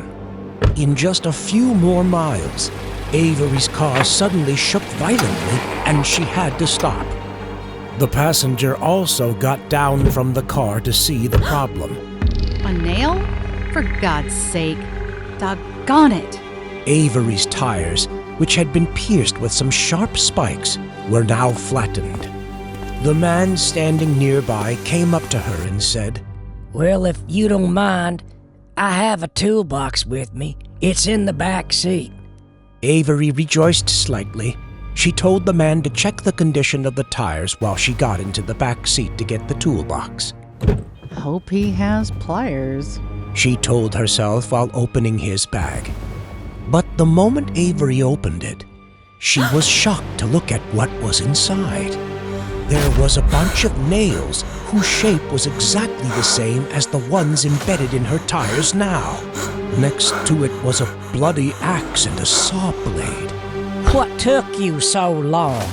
Startled, Avery quickly closed the bag. At the same time, the man got into the front seat and closed the door. She tried to act normal. I think I should get out of the car and wait for the rescue squad to come. Avery was surreptitiously dialing 911 and managed to open the car door. The man looked at her, smiling expectantly. That's when she realized the car door was locked. That creepy man, who had been watching Avery in the rear-view mirror, suddenly leaned backward and asked, Did you really call the rescue team? Avery was startled when she realized the man's face was very close, perhaps inches away from hers. There was something so monstrous in his smile. His wide eyes and jagged yellow teeth made her nauseous. What do you want? Get out of my car now! Avery tried to sound calm. The man gasped for breath and said, But it's dangerous outside. Don't make me go there. I'm scared. Then he laughed like crazy while raising his hand forward to strangle Avery. Just then, a dispatcher picked up the phone. Avery was feverish and accidentally touched the speakerphone button. It's 911. What's your emergency? The man was startled when he heard the voice on the phone. When he was caught off guard for a second, Avery pulled a hammer from the toolbox to defend herself. She used all her strength to smack him on the head, but the hit wasn't strong enough. Well. Avery swung the hammer wildly but was soon restrained. The murderer grabbed her hand and snatched the hammer, which made her fall backward. She fell on the toolbox, and all the things inside fell out. It turned out to be a human head, a horrifying scene Avery would probably never forget for the rest of her life. The blood that oozed from it soaked the bag, dirty and pungent. Suddenly, Avery remembered the breaking news earlier. So, maybe you found my widow secret. But I don't want you to see it at all. So what should I do now? Tell me. Please, I'll keep my mouth shut. I swear to God, please let me go. Avery got even more petrified when she thought about her children. But that cold-blooded killer didn't heed her pleas. He laughed while approaching his prey. And then, hammer blows came crashing down. Her painful scream, overwhelmed by the sound of hammering, tore up the still air in the deep forest. Blood splattered everywhere, and the madman was extremely amused. He was overcome with pleasure watching his victim lying in blood. Avery fainted, tears streaming down her face as she thought of her daughter. My girlfriend, Rosamund, was an Instagram influencer famous for her vegetarian lifestyle. To me, her eating habit was way annoying, especially when we hung out together. For example, while all I wanted was a quick meal at McDonald's, Rosamund was the opposite. She really hated it when I munched a burger. On one of our dates, we decided to go shopping, then eat out at noon. On the long street, we couldn't find any other restaurants other than McDonald's. No, not again! Rosamund shook her head. Come on, Rosie. I'm so hungry. You don't love me anymore, huh? I insisted. After a while, she eventually reluctantly followed me to my heaven of fast food. Rosamund seemed so disturbed at the menu. Looks like I have to starve myself again. She got angry because there were no vegan dishes. She left me at the counter and stormed to the booth. So I ordered my usual Big Mac combo meal and an unsweetened iced tea. When I came back with the food, Rosamund suddenly changed her attitude. Just a few seconds ago, she was mindlessly scrolling through Instagram. Hope you enjoy eating meat. Yay! She pouted and turned away. She acted as though I were sinning just because I was eating a burger. Come on, Rosie. One bite won't make you sick. I begged her again. One bite? It's meat! Don't you care about those animals? Rosie frowned at me, then pointed at the burger with an annoyed expression. I understood that she was vegan, so she was annoyed to see me eat meat, but her reaction was too much. After a while, the manager came to our table. I was expecting to be kicked out, but he just smiled gently and offered his hand to Rosamund. It turned out he recognized my famous girlfriend and offered her $500 to review McDonald's new dish. To our surprise, he gave Rosamund a small box with the McDonald's logo. This is a special combo only available at McDonald's. I hope you will consider this offer. They're all vegan, he said, winking. Rosamund looked at the box, then back at the manager incredulously. The manager nodded affirmatively. So Rosamund took the box from the manager and said she would consider the offer. That night, my girlfriend live-streamed about a McDonald's food box instead of the usual high-fiber dishes. She gobbled everything in the box, and after every bite was a compliment about McDonald's food. But just as the live stream ended, she immediately ran to the bathroom and threw up everything. There's no way that was vegan. She grimaced and looked so annoyed. To be honest, I thought she was merely acting. But what surprised me more was that she asked me to go to McDonald's. Had she really changed her mind? When I entered the restaurant, I couldn't believe my eyes. Rosamund was sitting in front of a large order of fries, chicken, burgers, and soda. And she was devouring all of them like crazy. Rosie, are you okay? I sat down in front of her. Are these all vegan? She continued to shove the food into her mouth as if she were starving. Even though I was a McDonald's fan, I was a bit disgusted to see my girlfriend acting like this. She was like a robot, eating a bunch of food within minutes without any intention of stopping. I mean, the amount of food on the table seemed too much for even two people. Rosamund, are you all right? I worried. Looking around, I recognized some other KOLs that I followed on Instagram. They were behaving as ridiculous as my girlfriend. The manager I encountered the previous day was giving the same special boxes to those customers.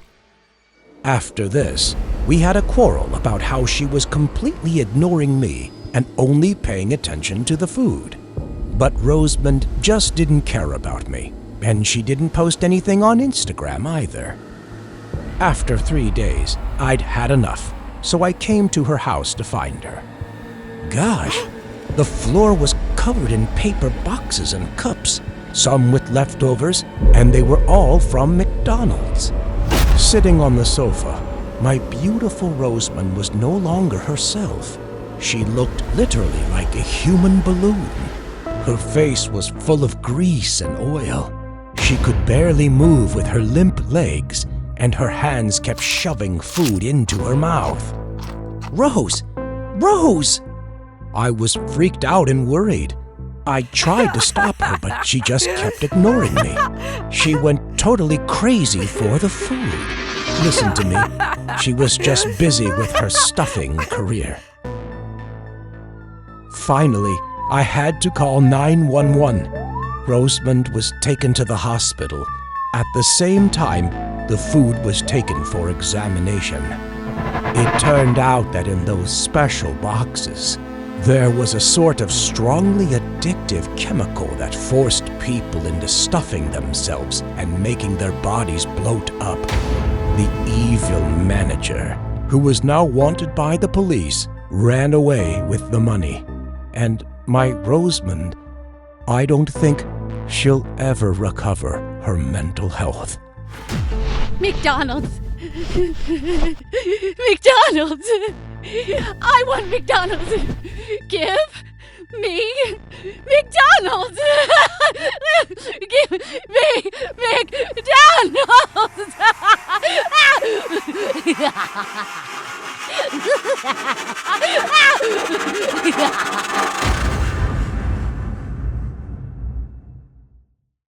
My name is Vanessa.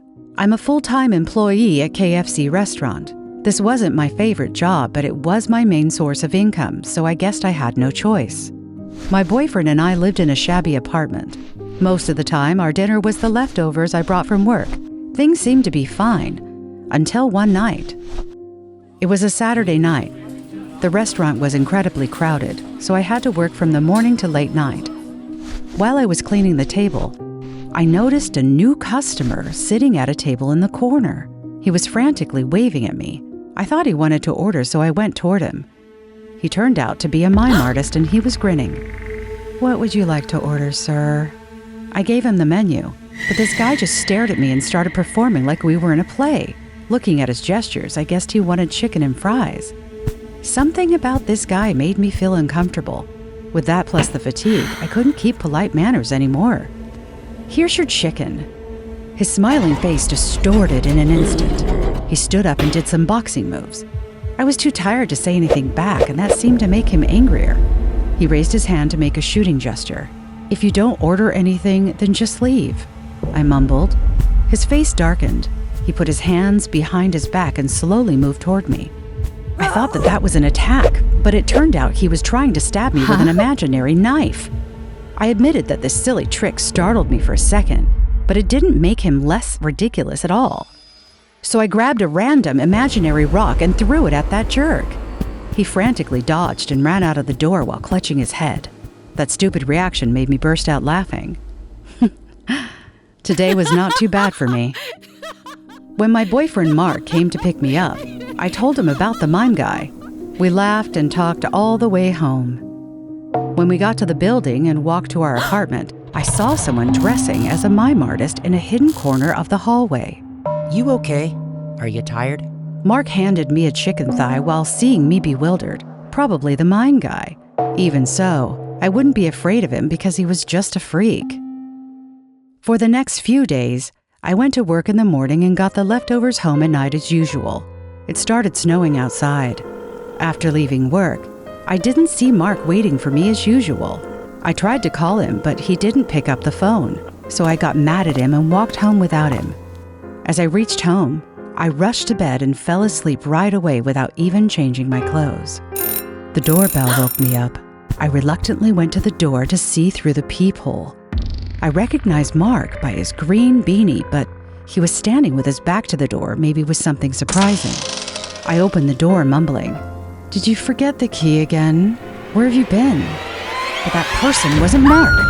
That was the mime guy with the white painted face. I just looked at him in shock. He took off his hat, bowed to me, and grinned again. Then suddenly he saw something.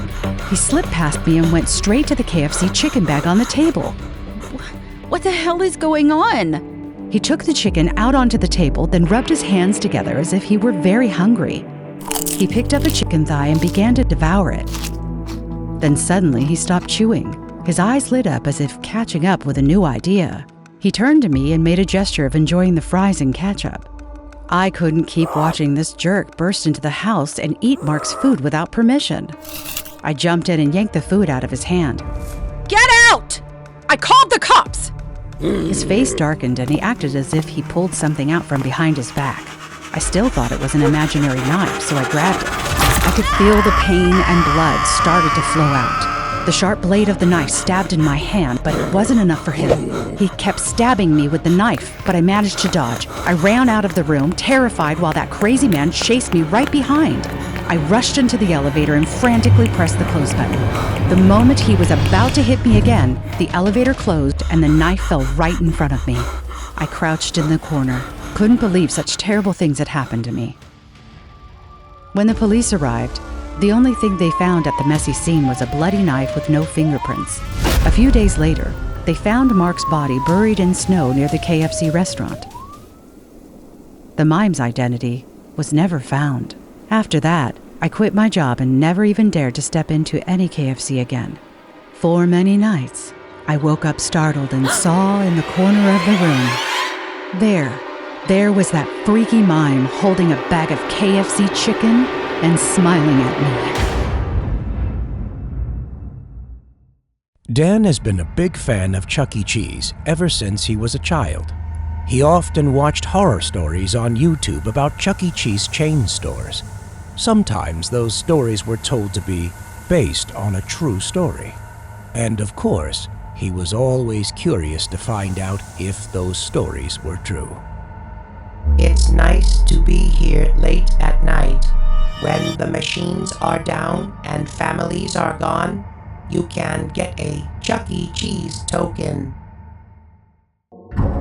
Dan stood in front of Chuck E. Cheese restaurant, looking at his phone with anticipation. He looked around carefully while forming in his head a plan to sneak in there at 3 a.m. In the YouTube video he was watching, there was a reference to the Chuck E. Cheese token. The video owner claimed that he found it in the management room thanks to an animatronic. So the plan was set. He must find an animatronic. After a while, Dan got to a dark hallway. He suddenly felt like someone was watching from behind. Turning around, Dan was startled to see the Chuck E. Cheese mascot standing there. It looked old and very strange with its round, fat body and dirty fur. Thinking it was the restaurant's staff, Dan cautiously took a step back. The mascot also stepped toward him without saying a word. So weird, Dan thought as he squinted at the moving creature. His heart was beating fast, and his mind was trying to come up with as many excuses as possible, just in case they caught him. And then, the mascot suddenly reached out with its hand toward Dan. Dan reflexively put his hand forward in self-defense, but the mascot had no intention of harm. Dan looked closely into the mascot's hand to see a red hard card with the Chuck E. Cheese logo in there. His eyes widened in surprise. Don't play at the machines until after dark. Although it's definitely more fun at night, when everybody is already sleeping at home at 3 a.m. It was true. The rumor in the videos was true. Dan looked at the card in the mascot's hand and took it after a moment's hesitation. Then, with great joy, he thanked the mascot and quickly left. Now Dan was standing in the front of the entrance and trying to figure out how to get in. His watch pointed exactly at 3 o'clock. The door suddenly opened, and the mascot, Chuck E. Cheese, appeared and waved for Dan to come in. He was so jittery, but decided to step inside. The inside of the store was pitch black. All the gaming machines were off. Now then, how to start? But the mascot disappeared before Dan finished his sentence. Dan felt a little scared, but he couldn't quit here. He turned on the flashlight and continued to go deeper. After he took a few more steps, suddenly the screen at the stage lit up to guide the way. His heart was pumping so fast. Finally, it was time to lift the veil about all of this mysterious stuff. He followed the instructions and reached the corridor shortly thereafter. At the end of the hallway was a huge door with a magnetic lock. Dan took out the red card previously given to him by the mascot and swiped it. The door opened. Yes! When he stepped through the door, a horrible odor broke out, causing Dan to immediately cover his nose. It was a large room full of gaming machines like the store outside. Those machines looked old with patchy stains and rust, but seemed to work fine.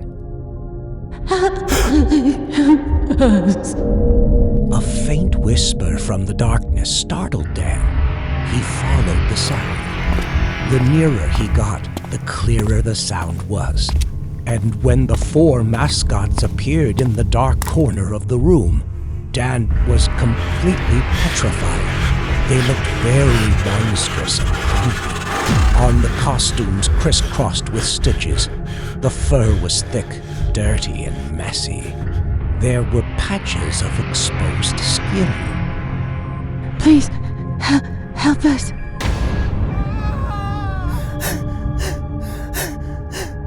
Oh my God!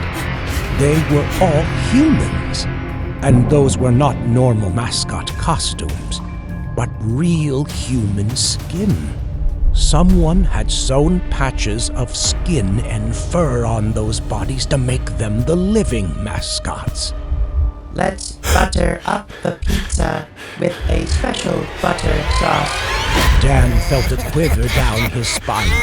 When he turned around, Charles the mascot came with a sharp knife in his hand. Dan fortunately dodged the slashes of the knife, but still suffered an injury to his hand.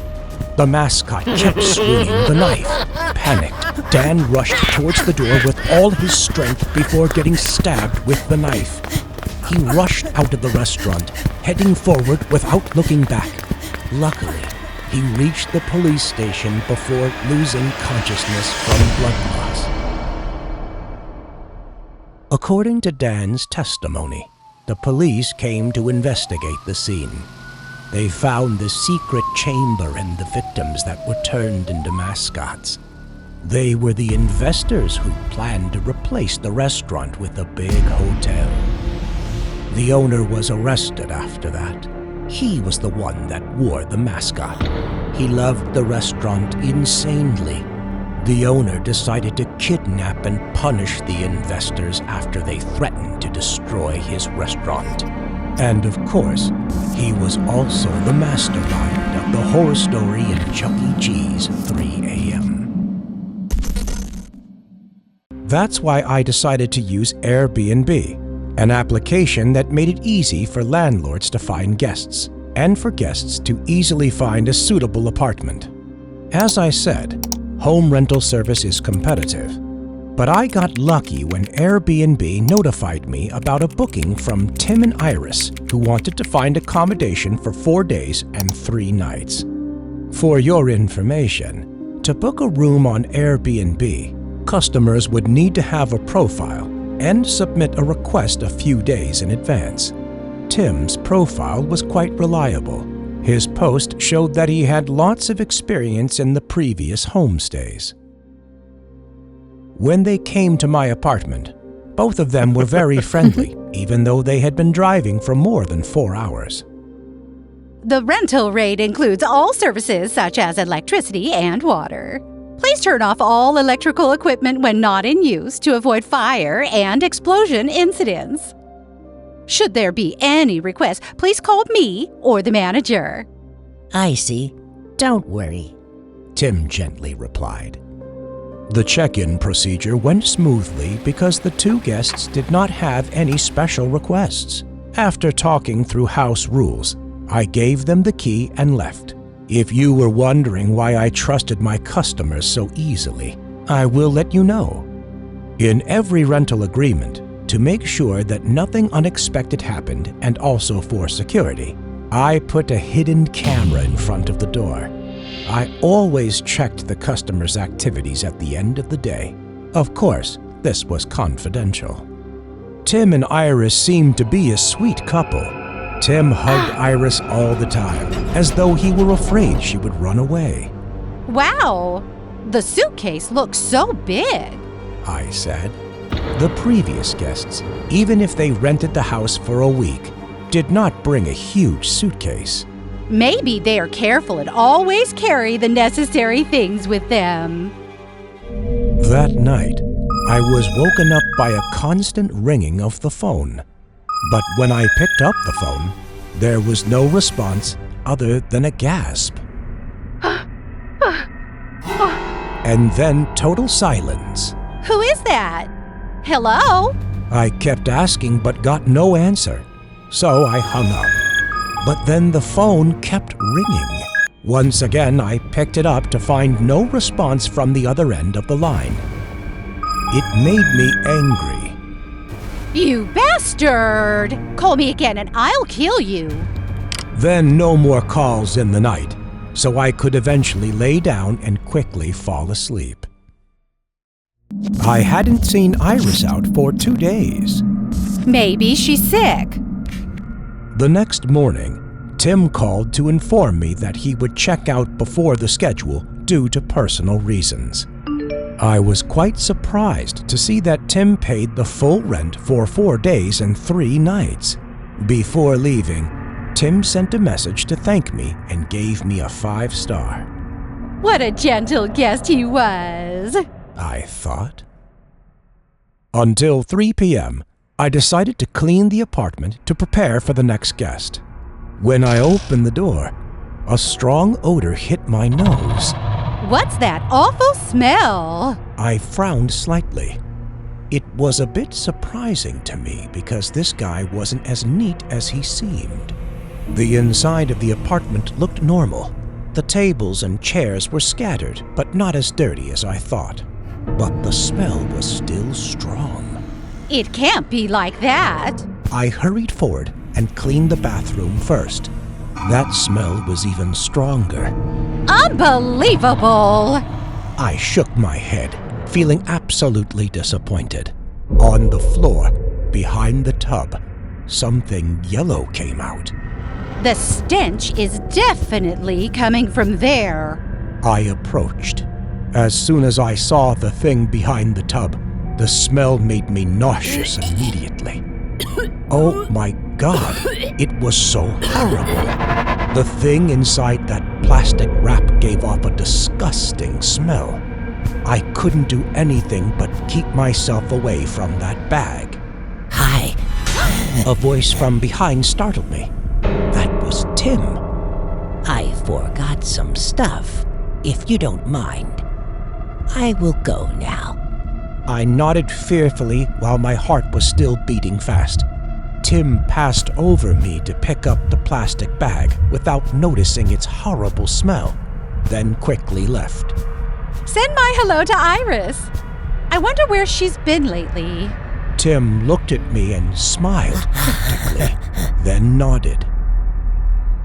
After cleaning the bathroom, I moved on to the living room. I turned on the TV while cleaning around so that the work went smoother. Breaking news. At 7 p.m. last night, police reported a barbaric murder in Smithfield in the dumpster of an apartment complex. The victim is a girl named Siri, 23 years old. The body was dismembered and locked in a suitcase.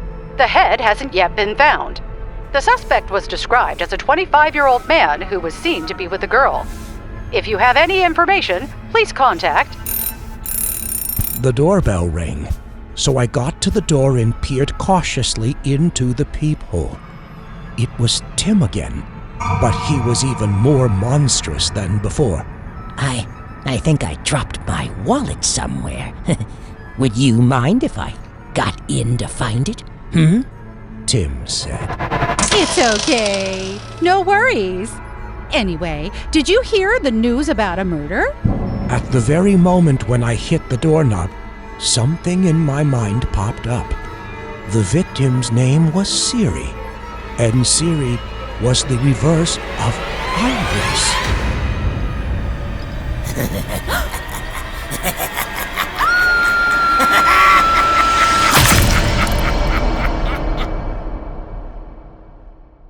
For the coffee junkies, it's all about my cousin Wild, who announced that he loved coffee more than anything else in this world, especially Starbucks. He said that 2 cups of coffee a day is a must, or else he can't stand the entire day. I thought that it would be fine at first, until one day, Wild became out of control. That day, I went to Starbucks for an espresso before going to work. There was a long line of people already, so I had no choice but to wait. Well, it looked like everyone was tired on Monday morning. I could tell that based on their grumpy faces. When it was my turn, I asked for an espresso, but before I pulled out my wallet, someone crashed into me so hard I almost fell. It was Wild, my cousin. After not seeing him for a long time, I didn't expect such an awkward encounter. Hey!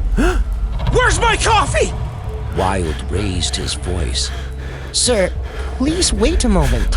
A Starbucks employee named Bruce replied gently. Bring it to me! Right now! I was quite surprised to see him acting like that. Wild used to be so gentle and a kind man. This was the first time I had seen him so angry. At this point, Wild totally lost his patience, slamming the table, then grabbing the employee's collar. Bruce looked so confused as Wild insisted that his order was ignored. Shelby, the store manager who was notified of the incident, rushed to the counter. Sir, may I know your concerns? Wild pointed at Bruce's face and said to the manager, This stupid dude forgot my order! Bruce shook his head and looked at Shelby. Shelby gently asked Wild, Sir, what did you order? Go and ask your silly staff! Wild yelled. Bruce pulled Shelby to a corner. This man has finished the 7th cup. That's too much. Give me the coffee! Wild still screamed. Sir, please calm down. It seems to be a misunderstanding here. Could I invite you into my office? Shelby politely walked over to the guest. No, just bring my drink here, right now! Everything got worse when Wild refused to leave and the customers in line started to get impatient. Hey, Wild, stop it! I murmured, but he didn't seem to recognize me at all, which was so weird. At that time, another guy in Starbucks uniform walked out with my order. I was about to get the drink, but Wild was faster. He grabbed the hot cup and shoved it in Bruce's face. Bruce screamed in pain, clutching his face, which was now burned by the heat of the coffee. Oh my God! The espresso I ordered was extremely hot. Everyone was shocked. After doing that horrible thing, Wild stood panting with an empty cup in his hand. The manager immediately called 911 while others helped Bruce with first aid. Wilde was still angry and kept glaring at Bruce with hatred. That stupid rat forgot my order! Wilde returned to his seat after I dissuaded him, but his displeasure was still evident on his face. Bruce's burns were severe. Shelby allowed him to skip the shift to see the doctor. In the end, Shelby had to offer to compensate Wilde. Even so, he still grudgingly took the cup and went back to his seat. The coffee cups were brought out to Wilde one by one. He drank each cup in a single gulp, but that wasn't enough. Bring me more! More! His eyes quickly turned bloodshot, and he growled at Shelby. No one dared to stop him because he was still holding the porcelain cup in his hand. More! More! More! He just laughed and yelled.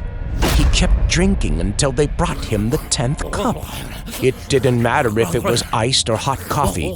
He just chugged the whole cup right away.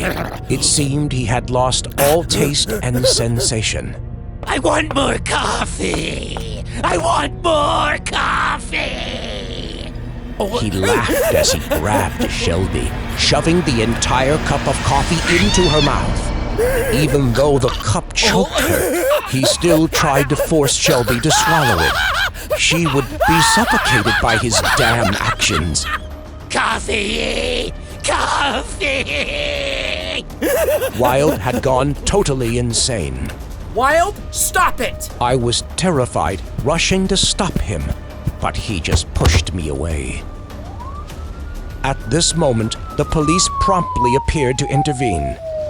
Coffee! Even when he got caught, he didn't stop screaming.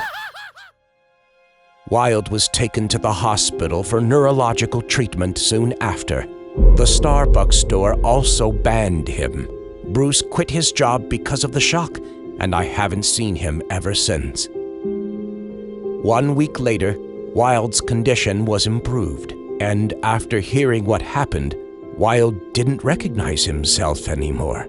As for me, after that incident, I switched to drinking tea instead of coffee, especially chai tea.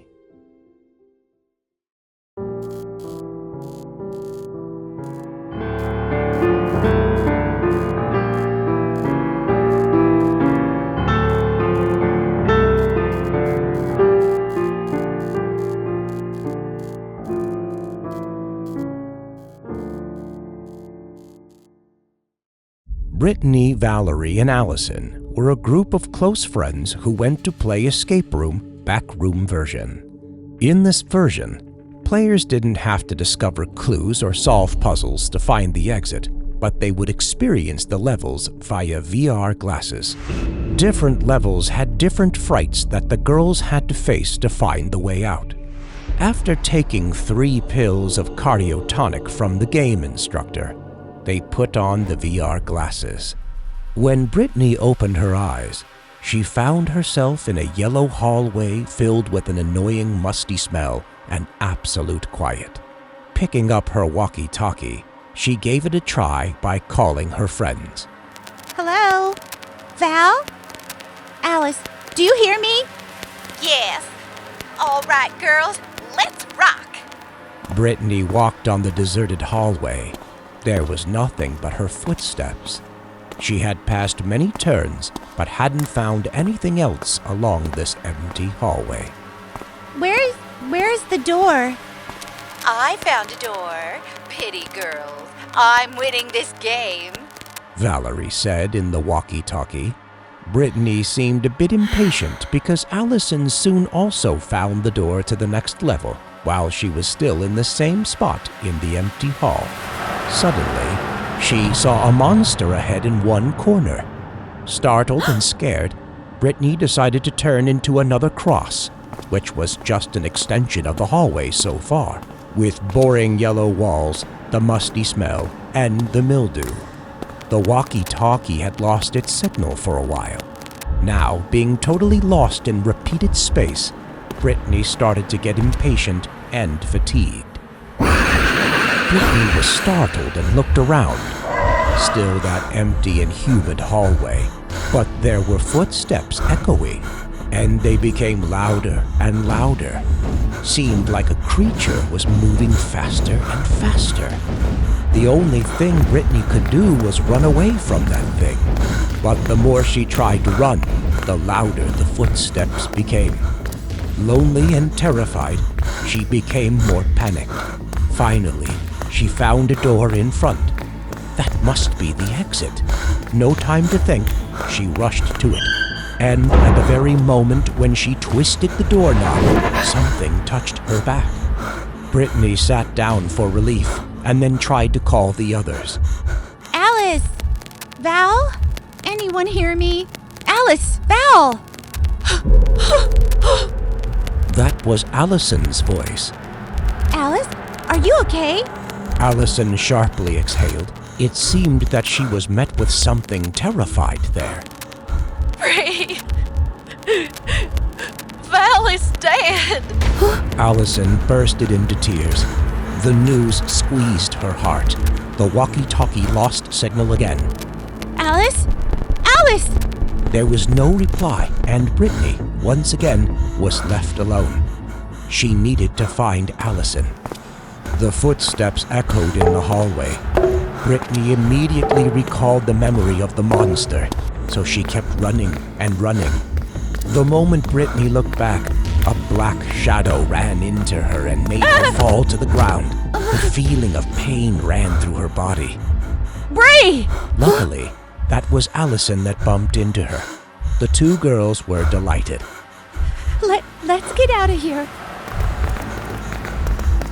Finally, there was a door at the end of the hallway. But before they reached the door, a black shadow ran into Allison and made her fall down.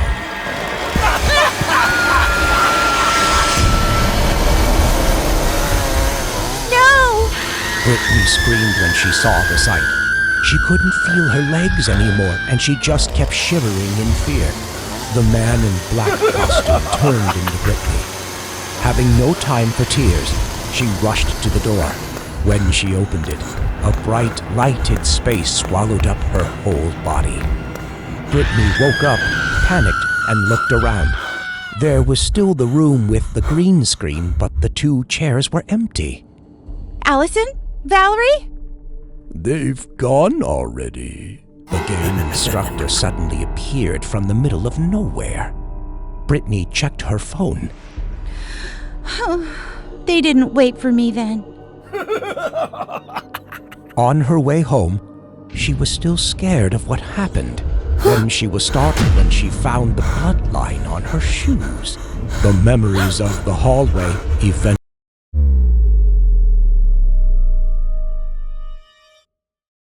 Hi everyone, it's Faith again. Today I want to show you guys this abandoned McDonald's restaurant. Don't forget to like, share, and subscribe. Let's go! This McDonald's was located in a small suburb, and it took Faith over an hour to find the way there. But it was worth all her efforts. She felt excited to be the first YouTuber to explore this place and was sure this video would break the record of her channel. I heard that there was a massacre here, and the victims were McDonald's employees. The killer was never arrested. Faith emphasized while filming the inside of the restaurant.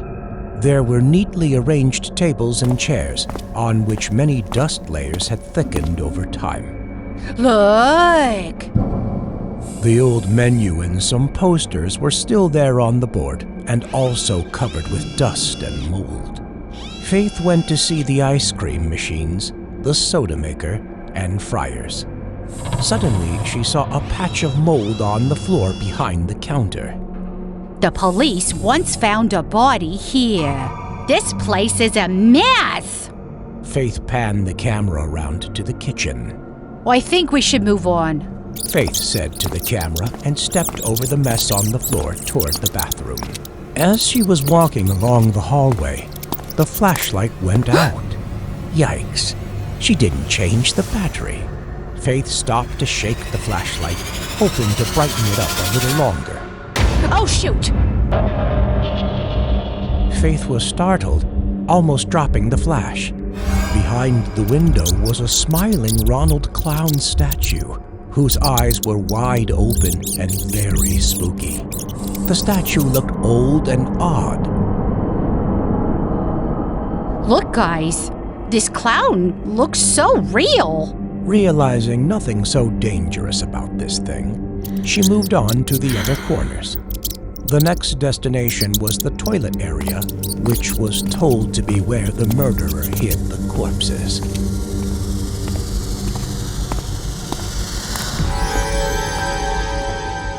Right after she walked to the door, the unpleasant musty smell wafted out. She gulped, hesitating whether to go in. Even though people said it was a rumor, it still frightened Faith. I'm feeling pretty nervous, guys. Just a rumor anyway. Faith turned the doorknob. Nothing special here. Oh, just a regular bathroom. Faith sighed, yet still wanted to check it. She went around with the camera on. It looked cleaner than the other rooms, and there was no mold, no blood, or sign of murder here. Guys, the rumor is fake. Faith left the toilet. This time, Faith focused on the floor she was standing on. There were a lot of stains, some messy piles of things, some dusty paintings and doodles. God!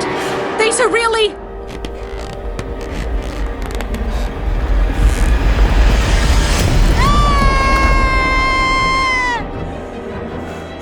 Faith was panic-stricken, then she fell to the ground, dropping the camera. On the ceiling was a dead body hanging. The corpse was wearing a McDonald's uniform. Her hand dangled in the air. Her face with 2 black eye sockets was covered in messy hair. Suddenly, her mouth started to move. Faith was so scared that her whole body froze.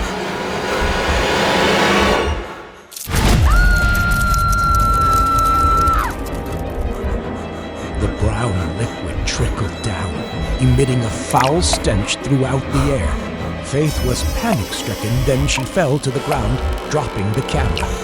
Rumors were true, and this place was really haunted. At this point, she didn't care about the video anymore. She quickly grabbed the camera and ran away from the abandoned restaurant without looking back. Fortunately, during her run, Faith found a police station. She quickly rushed in. When the police arrived, they quickly searched the entire restaurant but did not find the body. But the police continued to investigate based on Faith's video and traces at the scene. Faith offered the police some footage from her camera for investigation. As she watched the tape to the end, Faith shivered when she discovered the most terrible thing. There was no statue of Ronald the Clown in this abandoned McDonald's at all.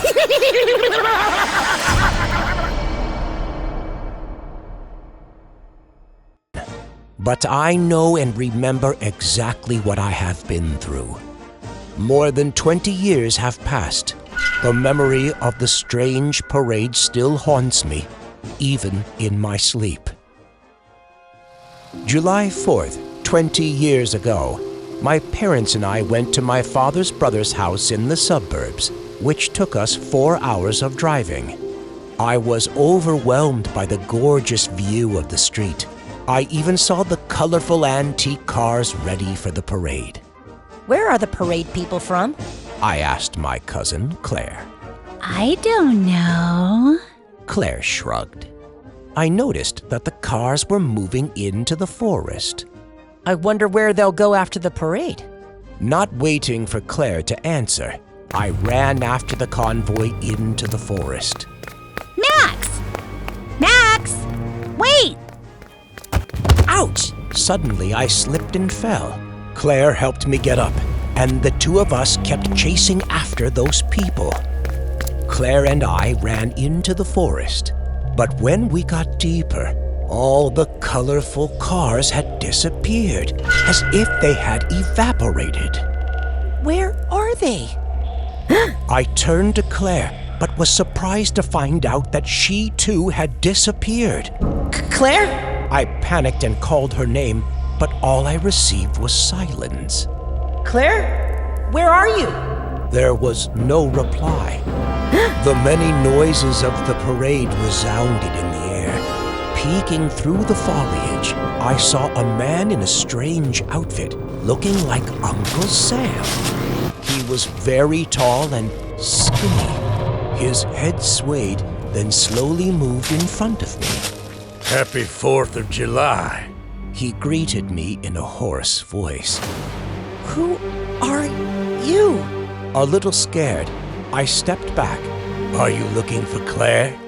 The little girl has already joined us. Follow me. He was like a robot. After finishing his sentence, he quickly turned away. I couldn't wait to see Claire, so I followed the man. The sight before me made my eyes widen in surprise. That was the parade in the town earlier, but the people looked very strange. They were like a circus troupe, and even though they were all dressed in festive costumes, their bodies were in many different shapes. Some were tall and raw-boned, some were terribly fat, and some had a super crooked gait. The only thing they had in common was their black eye sockets and lifeless faces. Happy 4th of July. Come and join us. One man handed me a strange flag and hat. At that moment, I was hypnotized. For a second, I forgot about Claire and just unconsciously kept following those strangers. As the procession passed through a cemetery, ouch! I suddenly tripped. That brought me back to my senses to see Claire right in front of me. She was in a weird dress, just like the crowd. I pushed my way through the crowd and walked over to her. Hey, Claire! I called. Claire! I patted her shoulder again, but she seemed to ignore me.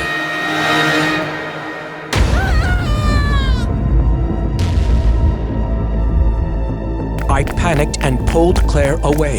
The others immediately turned their heads to chase after us. I was scared to death, tears welling up in my eyes. I didn't know what to do but pull Claire and run as fast as possible. After running a while, I was so tired that I stopped. Claire, are you okay? Claire's face terrified me. Her two eye sockets were like a black hole. Claire! I cried and shook Claire, but she didn't sober up. You joined them! A shiver went down my spine. Poor Claire. Join us! Join us! The strange people still chased right after us, especially the man in the strange hat who kept shouting those words. I was too terrified, so I left Claire to run away. I didn't stop until I saw a glaring light. I used all my strength to get there. When I woke up, I found myself lying on the bed. Adults said that they found me panting in front of the forest. Perhaps I had bumped into something. When I asked about Claire, everyone looked at me with puzzled expressions. "There is no Claire," my uncle said. This almost drove me crazy. I obviously had a cousin named Claire, and together we followed the parade into the woods, even taking part in the bizarre procession. Even though I kept insisting her existence, they still didn't believe me. They assumed that the story about Claire and the strange parade was purely my imagination. She joined them.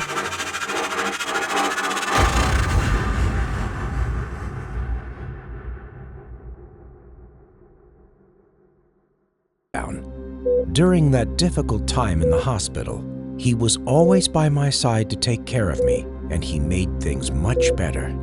I was truly grateful, because without his support, I probably wouldn't have made it. Now that I was on my bed in our home again, I felt so relieved. Josh had gone to work right after taking me home, so I was alone now. Ow! I accidentally stepped on something. A toy wheel? Why is it here? I thought to myself as I picked it up. Suddenly, there was a clicking sound behind the couch, and another toy wheel rolled over to me. This time, I was pretty sure that it came from under the couch. I stared at the corner, waiting for whatever was coming. Then, another wheel rolled to my feet, then another. This time, I was freaked out, not because of the wheels, but because of the blood-red streaks left behind them. I carefully bent down to take another look, feeling something terrifying yet familiar. It was too dark to see anything from this angle. Then I looked up, and from behind the couch appeared two shadows of children looking at me. Their eye sockets were black, and their contorted heads were bleeding, and I could hear them muttering something. A sudden headache hit me so hard that I screamed out loud and then fainted. Isabel? Josh jolted me awake. I was already in my bed. Oh God, you're here.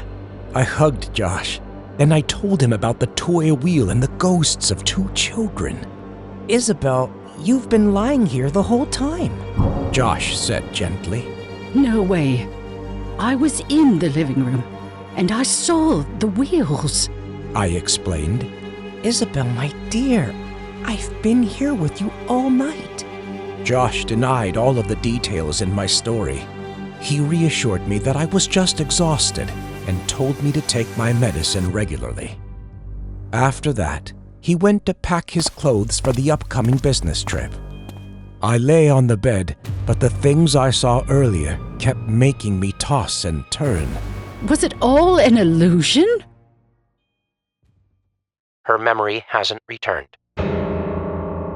Josh called from work to say he wouldn't be home tonight, reminding me to take my medicine on time. I turned on the television because the eerie silence made me nervous. There was breaking news about a murder. The murderer her two children and has shown no sign of remorse. I was busy opening the medicine bottle, so that was all I heard from the television. While taking the pills, I was startled by a strange noise. The pill in my hand fell on the floor and rolled to the sofa. Damn it. I didn't want to go near there. But Josh wouldn't be happy if he knew I lost a pill. So I groped under the chair. Suddenly my fingers touched something. I was startled and quickly pulled my hand out. Oh God! I exclaimed. Both of my hands were bruised and scratched. I was panic-stricken. What the hell is this? I tried vigorously to rub all of the marks off of my arm, but still they remained there. At that moment, the doorknob was twisting repeatedly, as if someone were trying to open the door. In a panic, I hid in the closet. The footsteps were getting closer and suddenly stopped right outside the door. I felt as though my heart were going to explode. Finally, that guy moved away, so I breathed a sigh of relief.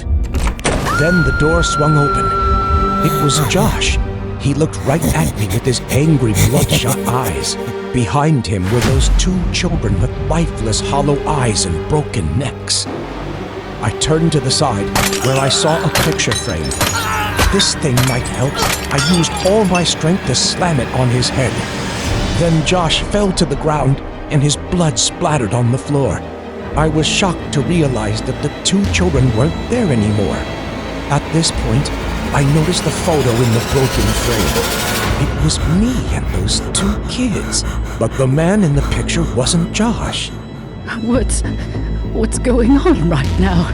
I freaked out, then my head hurt again. Fragments of memories flooded back into my mind.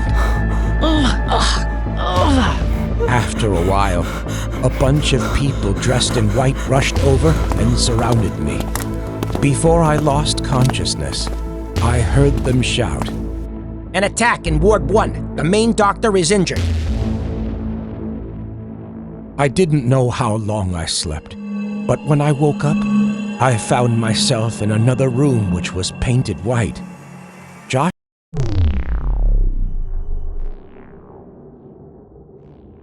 Little Caesars was my favorite pizzeria. Not only did they have the best pizzas, but it was also Sasha's workplace. To me, she was the greatest chef, and she made the best pizzas in the world. That day, I went to Little Caesars as usual. After ordering, I sat in my favorite seat. From this view, I could see Sasha step out sometimes. She looked so beautiful in Little Caesar's uniform with an apron. When the waiter brought the pizza out, I imagined it was Sasha. She was getting closer and now serving me the food. Do you need anything else? The waitress's voice woke me up. I shook my head and stared at the meal. While swallowing each bite with pleasure, I thought about the presents I gave her, wondering if she liked them or not. I sat at Little Caesars for a few hours, and before leaving, I left a note for Sasha. I wanted to wait outside until her shift ended. I stayed across the street and looked at the pictures of her. Whatever she did, she was so adorable. Even when she was sleeping, eating, walking, or making pizzas, she looked so gorgeous. Oh, there she was.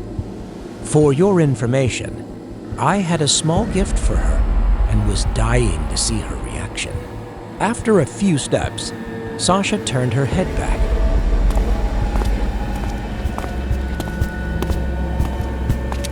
I hid behind the wall, trying not to let her find me. Then Sasha suddenly walked faster, so I had to speed up to keep up with her. Sasha?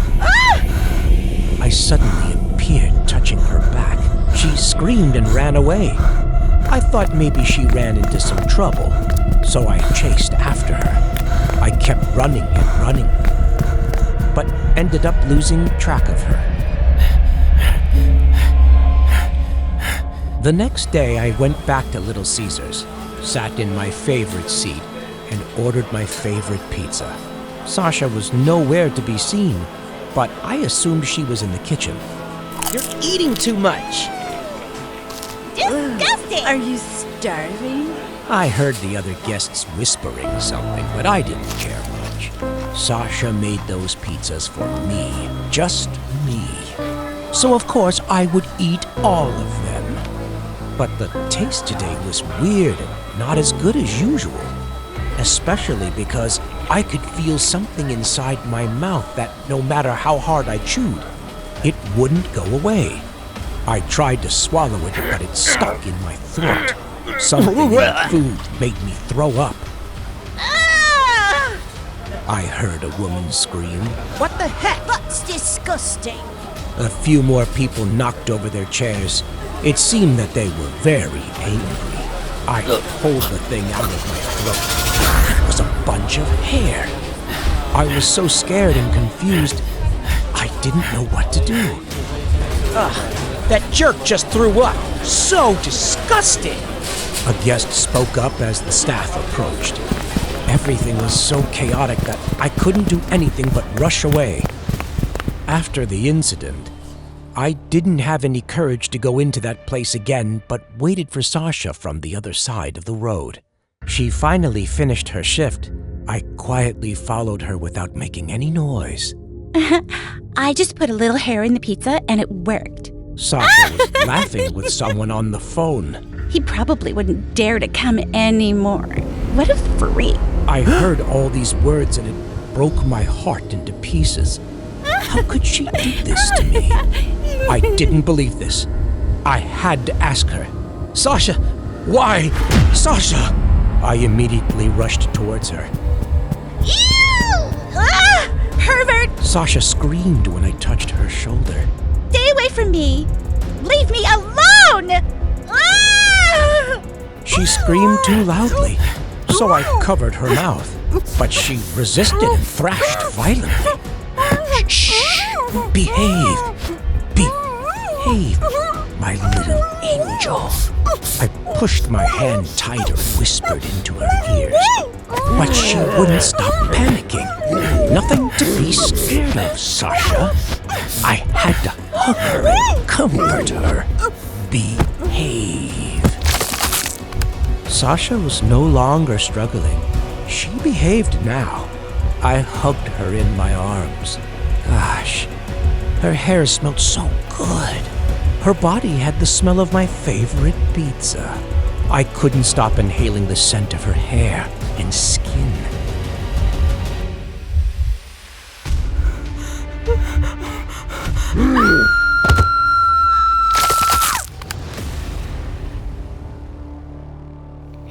From now on, Sasha would always be by my side and enjoy Little Caesar's pizza with me. No more heartbreak, no more fear. Just you and me.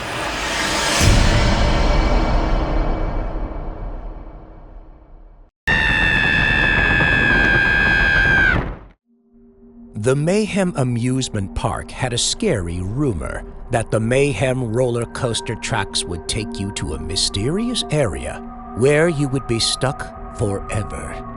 That rumor began to spread after many people went missing while riding the roller coaster.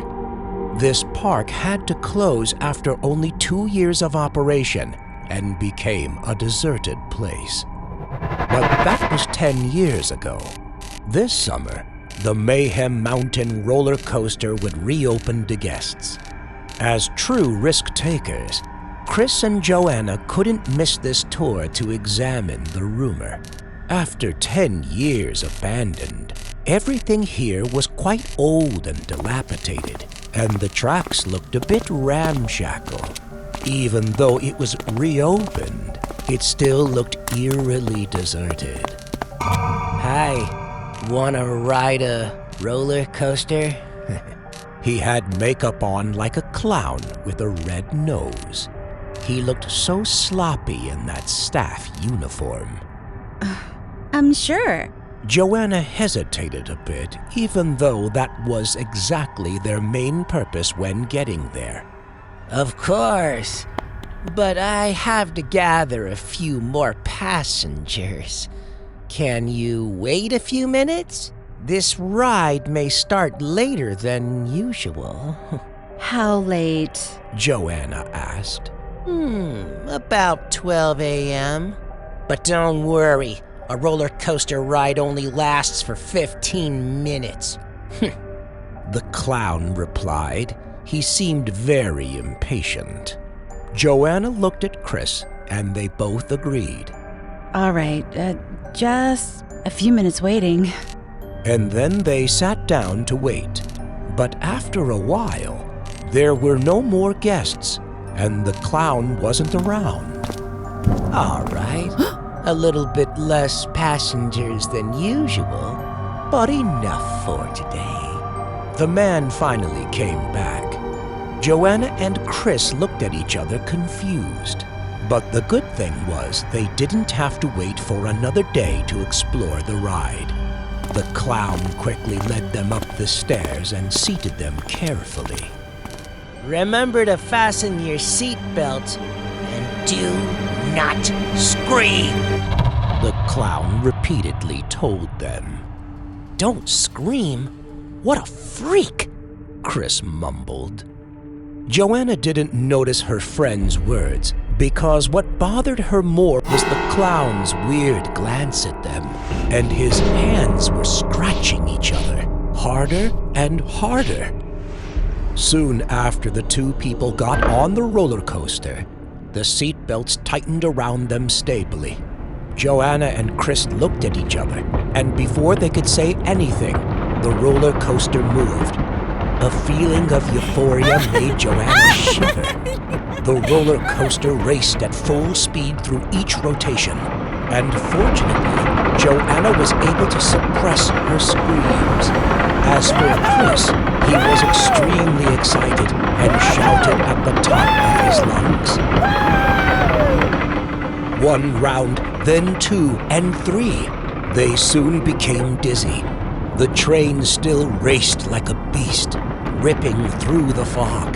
At this point, Joanna began to notice something strange. Joanna tried to open her eyes to see the clown in the control booth, but there was no one there. She panicked, and Chris also noticed this strange thing. He kept screaming in the hope that someone would hear his cry for help. The roller coaster kept running while they became more and more exhausted. Then, all of a sudden, the glider's screws became loose and began to screw backward. Joanna and Chris grabbed all the nails that fell out from the vehicle. The roller coaster kept accelerating as if it would never stop. At that moment, Joanna saw a familiar figure standing below. And as the roller coaster pulled her closer to that side, Joanna realized in horror it was the clown. He was smiling devilishly. His mouth was wide open with those lifeless eye sockets. He was enjoying their suffering. The vehicle began to wobble more than ever, and they could no longer hold it back. It continued to roll over. Chris's screams tore up the still air. The seatbelt popped out. Joanna and Chris almost fell out, but they still managed to hold on the tramp. Chris's whole body was floating in the air. His hand started to slip away, but he still didn't want to cling to Joanna.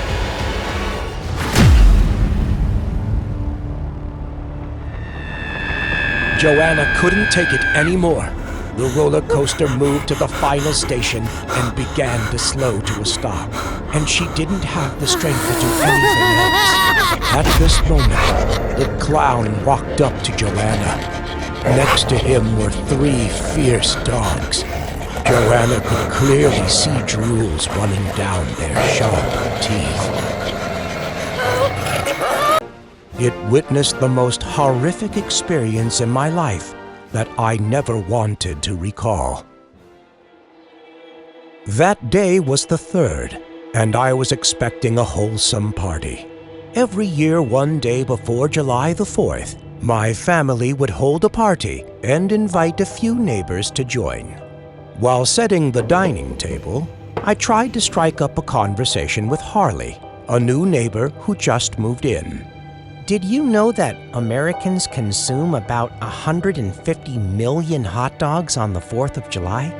I foolishly tried to start up a conversation with her. Really?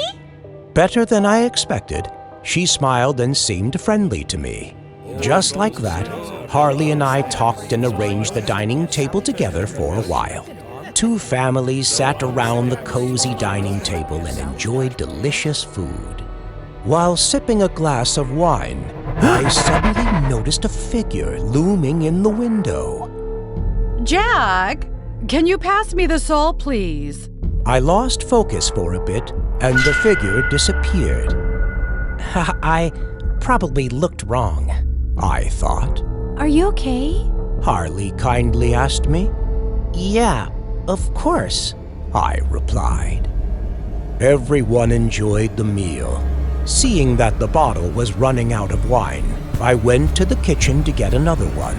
However, as soon as I entered, once again, I saw that figure at the window. He was very tall, probably more than 6 feet.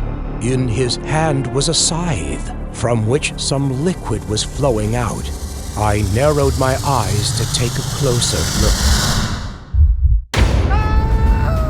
I was so startled that I almost dropped the bottle. His eyes were deep, his beard shaggy, and when he opened his mouth, his teeth were sharp as knives. Jackson? Jackson! Harley's voice made me jump from my skin. Are you all right? I'm fine. My gaze remained on the strange man. He walked slowly out of my yard. Only now did I realize he was dressed like Uncle Sam. Oh, no! I suddenly blurted out when I saw him climb into a house in the distance. Oh my God! He looked like the contortionists I saw on the internet. Jackson! Harley shook me. Oh, sorry. I said confusedly. After finishing the dinner, the Harley family said goodbye to us.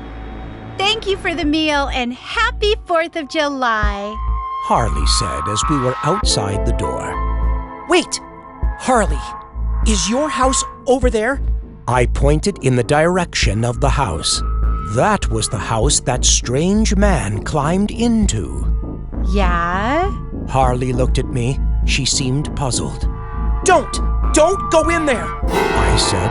Everyone was surprised at my strange behavior, so I told them what happened. Although the story was somewhat mythical, at my insistence, Harley's family agreed to call the police.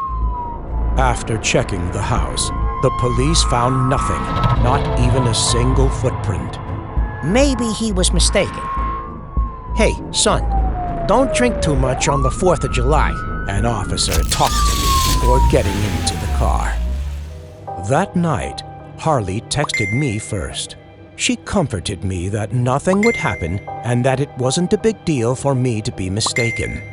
Before going to bed, I looked over at Harley's house right at the moment she turned off the lights. But suddenly, I caught a glimpse of that man again, and he even seemed to be waving at me. This will be the last time I drink this much. I rubbed my eyes, shook my head, and went back to bed. The next morning, I was startled awake by the sound of police sirens. There were many police cars parked in front of Harley's house. At that point, several stretchers were brought from the house. What happened? I asked a police officer. Son, I'm sorry, he told me, then patted my shoulder. From the police officer's words, I knew that the Harley family was killed. They said there was a terrible smell inside. The whole house was covered in blood, like a horror movie. All the victims died from very deep slashes caused by a very sharp weapon. Like a scythe, I said unconsciously while the policeman was looking at me in surprise. I trembled when I remembered the man who climbed into Harley's house. He held the scythe firmly in his hand. The murderer's identity was still a mystery. He left with no trace, no camera recording, no evidence, as if he never existed. 1 year passed since this terrible massacre. Every year, my family still celebrates the 4th of July, but it is no longer as exciting as before. And I have not seen that strange man again. After dinner, I went back to my room, and when I looked out the window, I suddenly saw a shadowy figure again, a scythe in his hand. Oh no! He's back! To your manager, was her catchphrase in most situations. That day, she seemed indisposed, perhaps because of the gloomy weather. McDonald's was bustling with people, including her. She stood in line with a scowl on her face. It took a long time for Ruby to place her order, and finally, she got it. The server today was Ivy. Ivy smiled politely and paused to take Ruby's order. 1 double cheeseburger. Ruby focused on the menu on the table, not giving Ivy a glance. After ordering, Ruby stayed at the counter to wait for her food. Less than a minute had passed, and Ruby lost all patience. She kept looking at her watch, then back at the door. After a while, Ivy brought out the meal. Ruby flashed a forced smile and narrowed her eyes as she stared at her dish. What the hell is this? Ruby shouted angrily. She slammed the glass of water on the table and broke it. Small pieces of glass were strewn over the table. All the guests were startled. Ivy worriedly ran over. What's wrong, madam? What's wrong? Look at this! Ruby raised the bunch of human hair close to Ivy's face, growling. There's hair in my burger! Other customers started whispering. Sorry, madam, but there seems to be a mistake here. Ivy hastily explained. What do you mean by mistake? Ruby opened her eyes widely. Ivy explained that the food here was prepared and served in hygienic conditions. Plus, the staff working in the kitchen had short hair, so there was no chance a hair could get in. You mean I made it up by myself? No, madam, I didn't. You rat! How dare you? Where's the manager? Let me talk to the manager! Ruby immediately grabbed Ivy's shirt and yelled at her like she would eat Ivy alive. But that wasn't enough. She pressed Ivy's head against the table full of sharp, broken glass. Ivy trembled to resist when her face was only inches away from it. She didn't expect that the first day of work would be so...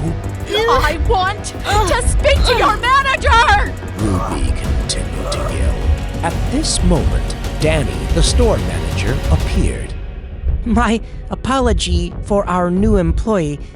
She might be a bit short of experience. How can I help you? Are you the manager? Ruby looked scornfully at the thin man in front of her. She slandered me. You gotta do something. Do something! She finally loosened her hands on Ivy. Ivy was too scared to move, so she fell to the ground. Danny, with a polite smile, offered Ruby compensation.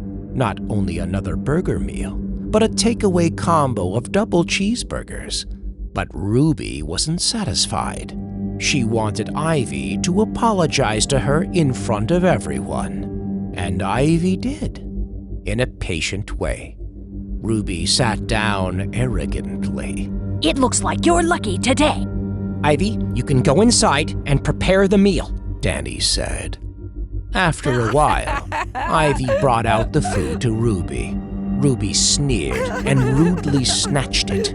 She sniffed the smell of food coming out of the bag and then quickly left the restaurant, just the way she did after cheating in other restaurants. Ivy stood there and watched the woman driving away, still shaking. Hey, take it easy. We meet a lot of people like that. A co-worker passed by and patted her on the shoulder. The mean Ruby was driving down the street, hitting the horn repeatedly. As her car pulled onto the freeway, she started eating the burger. She chewed hard as if she had been starving for a long time, not even bothering about the taste. One bite, then two, and three. She soon finished half of the burger. The pain came slowly. As soon as she realized something was wrong, she spat out the food. It turned out a lot of blood. Her eyes widened in shock as blood ran down her neck and clothes. At this moment, Ruby realized that there was a small piece of glass in her mouth. A stomach ache also started to hit her hard. She felt her throat burning and her stomach twisting with pain. Ruby quickly lost control. The car lurched and crashed into the roadside bar. It exploded shortly after. The incident was reported very soon. That's Karen's car. The co-worker in McDonald's panicked when she recognized the car and its owner, but then thought that it was fair. She deserves it. Ivy gave a forced smile, her eyes slowly moving to the trash. I had been close friends for a long time. We shared a lot of things in common, especially hanging out and eating.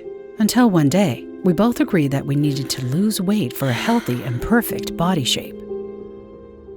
After a while searching, Kira and I discovered a yoga studio commercial that promised to help yoga practitioners get slimmer and stay in shape. That seemed to fit our demand at that time. So we enrolled for both. The yoga teacher, John, was a 30-year-old good-looking man with a toned body. Yoga can do everything. Indeed, he was right. After a period of practice, we could feel the change so obviously. Fitter, slimmer, and much more confident. Since I thought a course was enough for me, I decided to quit, but Kira didn't. She grew a big interest with this place. She wanted more challenging yoga poses and often stayed late to practice with Master John. Gradually, I could see her body become very sexy in tight training clothes. She often uploaded yoga poses on Instagram. Lately, Kira had been busy with her yoga classes, so we didn't see each other as often as before, and she couldn't even arrange time for a meal with me. One night, Kira video called to tell me that she was trying the Yoganadhrasana, aka yogic sleep pose. It's a really, really difficult yoga pose, Kira said. But I noticed that she looked so different. Something seemed to be wrong. Her eyes were sunken as if she hadn't slept for days. She looked emaciated with many bruises all over her body. It was yoga. Mr. John must have forced her to practice a lot for this yogic freaking sleep pose. Then I found out that John asked Kira to practice every day, even though she showed signs of overworking. Like, he's obsessed with him. Kira sighed. If you're too tired, you should take a break from yoga for a while, I told her. I can't. I poured a ton of money on it. But she seemed to give away more than just money. All was for a desirable body, and I could completely understand that. After that, I did not see Kira nor hear from her for a week. She must be practicing with Mr. John, I thought. But she could at least update something on Instagram. I checked her account and didn't see any new posts other than a photo taken at the yoga studio with John. Another week had passed, and she hadn't even texted or answered my phone. Perhaps she was so obsessed with yoga. So one day, I decided to go to John's yoga studio. I pushed the door open. At this time, the studio had quite a lot of practitioners. I looked around, but I could not see my friend anywhere. Here you are, sweetie. Want to start over? It was John. I'm looking for Kira. She didn't reply to my messages. After a brief silence, he replied, Kira is doing yoga in her private room. Do you want to have a look? I said yes. I was so curious about Kira's training and how much she had progressed in the last few weeks. John took me to a separate room behind the studio outside. He opened the door and I stepped in first. Suddenly, I felt a hand from behind. It covered my mouth with a towel that smelled so strange. After a few seconds, everything slowly faded away. When I woke up, I found myself lying in the middle of a very dark room. There was a horrible smell. As I was trying to get up, I tripped over something and fell forward. The small light hanging in the ceiling suddenly turned on. I blinked several times due to the dazzling light, and when my eyes got to normal, the scene I saw made me scream for fear. It was Kira, but her limbs were twitching and contorting in a weird way.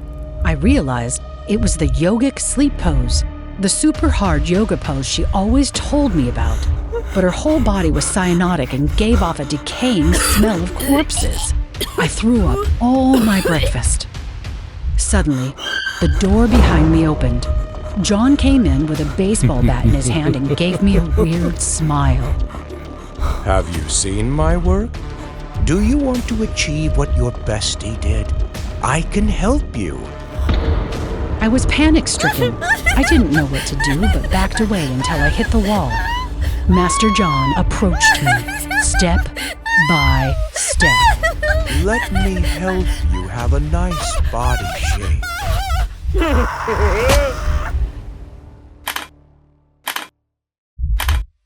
I woke up to find my limbs were stuck. I couldn't move.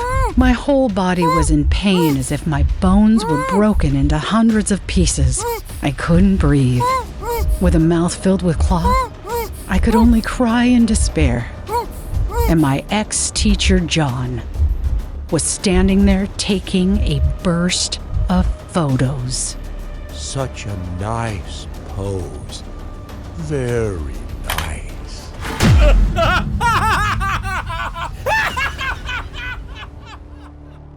Easily became overloaded with the work here.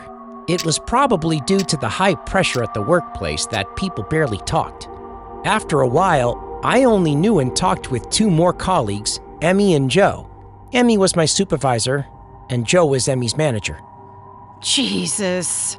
Try to finish this mess. I couldn't contact Joe for a few days. Maybe he died somewhere. Emmy angrily threw the documents on my table and left. It was already 8 o'clock. She must have been exhausted from taking over all the work since Joe didn't show up. Luckily, our boss was so understanding and kind. Every day around 10 p.m., he usually gave us some brain-boosting water. To me, it was like an elixir.